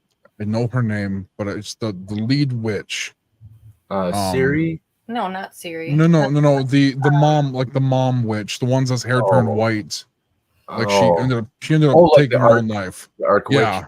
Okay. Yeah. Yeah, I know who you're talking about. The one that was casting all the lightning down, like she was pissed off and her hair went from red to white, and then Yennefer's like, we can save you, come with us, and she left the room for 5 seconds and came back and she was dead. Yeah. Like, that actor is the voice actor for her in the video games. Okay, that's cool. Which is insane. Yeah, I'll take so that. like when they were like auditioning, she walked up and she's like, hey, I'd like to audition. And they're like, who are you? She goes, I do the voice acting for the same lady in the video games. And like they weren't gonna give it to her. Oh, you got to give it to them. Like, one of the best things the Last of Us series did was bring in the original voice actors. Oh, 100%. Like, you're showing that you like the original IP. You're respecting the original IP when you do stuff like that. And I read that and I was like, you're not gonna bring her. Like, she literally has to be the character, and she can act. Yeah. Let her act out her character, that she knows what she's doing. Yeah. And she was so good. Like, she was so good, I hated her. That's how good of an actor you have to be. Like, if I hate you and you're supposed to be a good guy, but I hate the shit you're doing a good job. Yeah. like The Witcher was a super divisive show in that way, where like you get these handful of actors that are killing it. Talisa. Yeah. You get like this handful of actors over here that are like killing it, and then these over here that are just like garbage, like forced into the spot kind of thing. Dude, can you please That was an stop? accident. Yeah. Yeah, but you've done it so many times, babe. Yeah. I think actor-wise, Henry Cavill was a perfect choice. Yeah. He's a huge nerd, book-wise and video game-wise. I think I like the fact that he adapted some of the video game into the character himself. Yeah. Like the raspy voice. Like, I like that. I dig that. Yeah. But like everyone was like, that's not how the books go. I'm like, well, the dude that read the books is like 70 years old. Like he's The books have been around for a long time, and they're translated from Polish. Yeah, You got to give him a little bit of a break. He's got to read it in a certain way. he's going off of canonical IP, Right. and I'm pretty sure the if I remember right, the creator of the entire thing was like, "Yes, Henry Cavill, I love it, over and No, he over." loved it, yeah. Yeah, But then he sued, like after. He's Yeah. like, I didn't realize how much money this thing was gonna make. I want more money. And he's Yeah. like, I'm gonna sue you if you don't give me more money. Well, especially after like season 1 comes out and you start realizing that, oh, they are gonna break IP. They don't care. Season 2 was a shit show. Yeah. I did not like the fact that they made one of the Witchers into a tree monster. I can't think of the name. I was gonna say Spriggan. He's one of the main 3 Witchers. There's Geralt. I'm gonna have to look it up.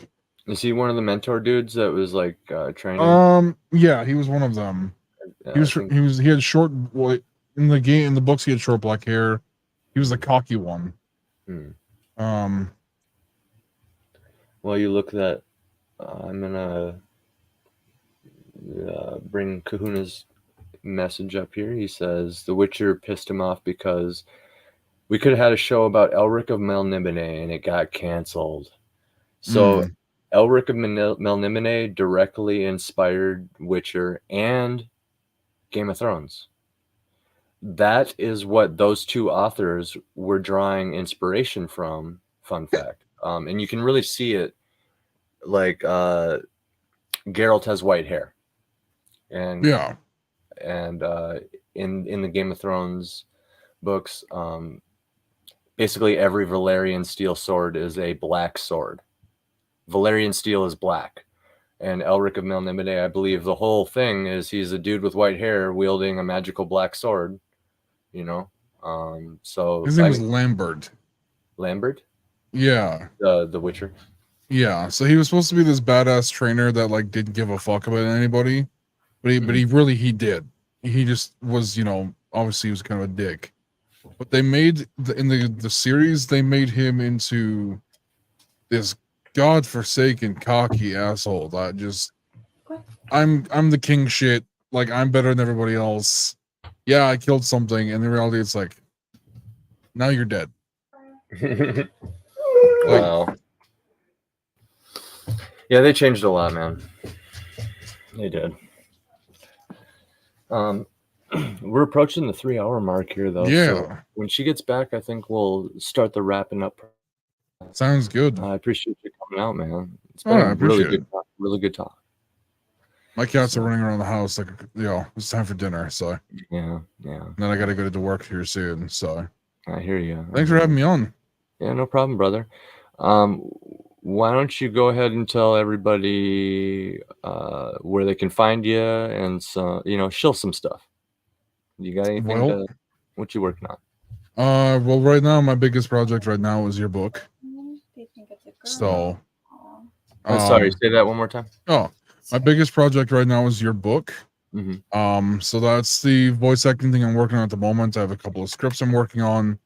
But as for the projects that I'm super excited that I'm able to announce, the September 26th Liberty City or the Liberty DLC comes out for Cyberpunk 2077. That's exciting. And I am in the game. You can go ahead and come and try to find me. If you do, shoot me in the face. Thanks. Behind the scenes, you'll have to keep me updated on that because my brother owns both of those games, I think, so I can tell him to go find you. It's all done now. Like the game comes out in 2 weeks. Okay, cool. It comes out in exactly 2 weeks. So in exactly 2 weeks, you'll be able to load up the whole game's being remade, better combat system, better everything, and I can say I'm in 16 side quest DLC side quests. That's awesome. Different voice actors. One of the biggest things I like to tell people is my first voice acting thing for that game was I was the fat dude eating the burger in one of the beginning cutscenes. And all my role was I grunted and I growled at people while making obnoxious chewing noises. There you go. That's a So good that roll. comes out on September 26th. Oh, yeah. And then next Were you year's really Destiny eating a burger DLC. when you did the? What's that? Were you really eating a burger when you did it? No, I was chewing on a piece of paper. That works. That works. Like they're like, do you need food? I was like, if I eat that burger, like I'm gonna eat the entire thing. I'm on a diet. And so then they flew me out to LA to do that. So it was awesome. That is awesome. But I'm like looking down, like, oh, paper, and I put it in my mouth. Mhm. And he's like, paper. I'm like, yeah, just give me a second. I'll wad it up into a spitball, and I'll be like, he's like, do you just want gum? I'm like, no, because gum has a different consistency than burger. He's like, but paper? I'm like, it works, trust me. Whatever works, yeah. And that's I kind of got it, and I was so happy for it. But yeah, and then each week I have a talk show that I do in VR. Ooh.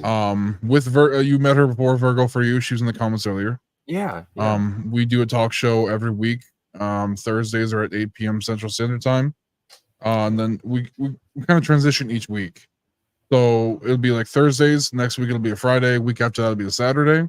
That's so we can hit our European audience and our Japanese and Australian audience as well. Awesome. Hell yeah. But there's that, and then I just have a couple more things that That's all on Twitch. On twitch.tv/Club Zodiac. Nice. Club Zodiac. Club Zodiac. What sign are you? Hold on, can I guess? Okay. You think you can get it? Gemini? Nope. Okay. I'm gonna guess Cancer. Nope. Ooh. Oh, was that close? Pisces. Yes and no, Andy. Yes and no. I was close, but not really. I confuse people with my sign. Why? I'm 2. Oh, interesting. Oh, you're a cusp? I'm a cusp. So Cancer something. Maybe. Anyway. What's the sign after Cancer? I don't know. Leo? Cancer Leo. That's my brother and my mom. There you go. Yep, July 23rd. Nice. So, but I was born right at midnight, a little bit after that. So water sign was going to be my next, but you definitely kind of remind me of a Gemini too. So, but Geminis and Cancers are neighbors in the zodiac. Just saying. Do you know your moon and rising? Oh, not at all. Oh, okay. But I'd like to know more. I always want to know people's whole birth charts. Yeah. Anyway. So, what do you got to show, babe? What are you working on? Oh, goodness. Not much, man. I'm trying to not work ever again. You can follow me. Oh, you know what? I didn't do my TikTok before. On Facebook, Moonzilla Tarot. So I've been waiting to hit my 420th follower, which I thought was going to happen today. Because as soon as that happens, everyone who's gotten a reading from last month up until now, I'm going to put into a drawing for a special surprise. So follow me on Facebook, Moonzilla Tarot. And then on TikTok, I am at MZ Tarot. And Twitter is also Moonzilla Tarot. That's about it. Yeah. Oh. I've been working all week on a new promo video. I think I'm going to show it. Crazy. I think I'm going to show it right now. But I'm going to, talking to you about the audiobook, working with Luke Stone on the comic adaptation. Fucking awesome. Yeah, I'm really excited for it. Like I said, I see the comic right here. I printed it out. It's right in front of me, and I keep resisting the urge to show it. Both of his artists are Mark Hatherley. Out of this world. Mark Hatherley is all traditional, and he's a military veteran. Does phenomenal work. Luke Stone, he's been doing comics his whole life too. He's great. He offered traditional or digital. I chose digital, and he's just killing it. Sending over pages and stuff. Yeah, it looks good from the sneak peeks I've seen. Oh man, I'm so excited for. And Andy's doing some lettering that looks really good. I'll be doing the lettering.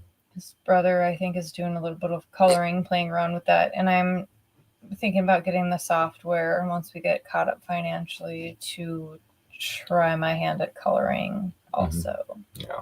I'm really good at, like, I could get 3 pictures of you and draw you in pencil in a totally different pose, like not exactly one of the pictures, you know, just like looking at examples. And it'll look identical to you, just like normal pencil, number 2 pencil. And I actually, I did that on canvas of my best friend. I wish my ex broke my phone. I lost the photos, unfortunately. My phone wasn't backed up. But anyway, it looked identical to her. And I tried to paint it. Do you want to see what it looks like now? The face of those I tried to do. Making her like weird demon with like crazy eyes because it looks so bad. So I'm gonna try really hard to I'm always a sucker for commissions. I love artwork. Yeah. I've just never been able to find like that decent artist that like can do like actual characters. So, like with my Twitter, like my Facebook is like of my persona that I use for my talk shows and VR chat. It's because someone's like, I'll do that for you for free because that looks dope. Yeah. I went free sounds good. I'm like, right. It's I love the word free. Patience to do art like that. Yeah. It's really good for your soul, but I have so much fire in my chart. I'm just like, we gotta go. We gotta do all of these things and fire. You get overwhelmed. Yeah. All right, so I'm going to share this, and I need you to let me know if you can hear it, and that goes to Kahuna and you, Poppy. All right. I love it when you call me Big Poppy. All right, I'm going to play now. Let me know if you guys can hear it. I can't. If it'll play. Oh, are you kidding? Maybe do a hide. Hit hide first. Sometimes if it's in front of it. There we go. Can you hear that? No. Oh, shucks. All right. Let me see if I can do something here. Oh, no. You couldn't hear that either, Kahuna?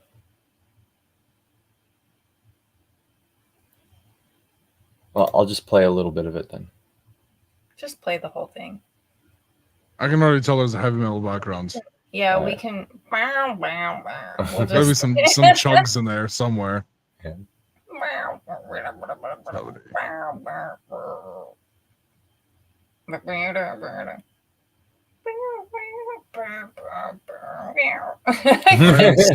I am so excited for that voiceover right there. Oh, same, dude. Oh, it's gonna be great. I'm gonna reveal this tomorrow. Voltisa discovers what she started can't be stopped. Oh. Okay, that's not enough time to read that. Pause it. You gotta slow that down a little. The artwork is insane. Thanks. Oh, the ending was great there with the sound. Also, just the idea now, like. Hell yeah. I'm gonna hang up here and I'm gonna start going doing that voiceover now. Yeah, it's gonna be great. Well, I appreciate you being on, brother. Yeah, I appreciate you having me on. It was awesome meeting you, and yeah, I only talked to you very briefly before, so it was really nice talking to you. It's definitely been definitely a change of pace. So, yeah, I appreciate it. Well, many more in the future, man. Appreciate you. Oh, for sure. You guys have a good night. You too. Take care. Bye-bye. And to everybody listening, thanks for coming out. You're all awesome. We're going to sign off here. Have a wonderful night. Do feeding the ducks. All right, that's fine.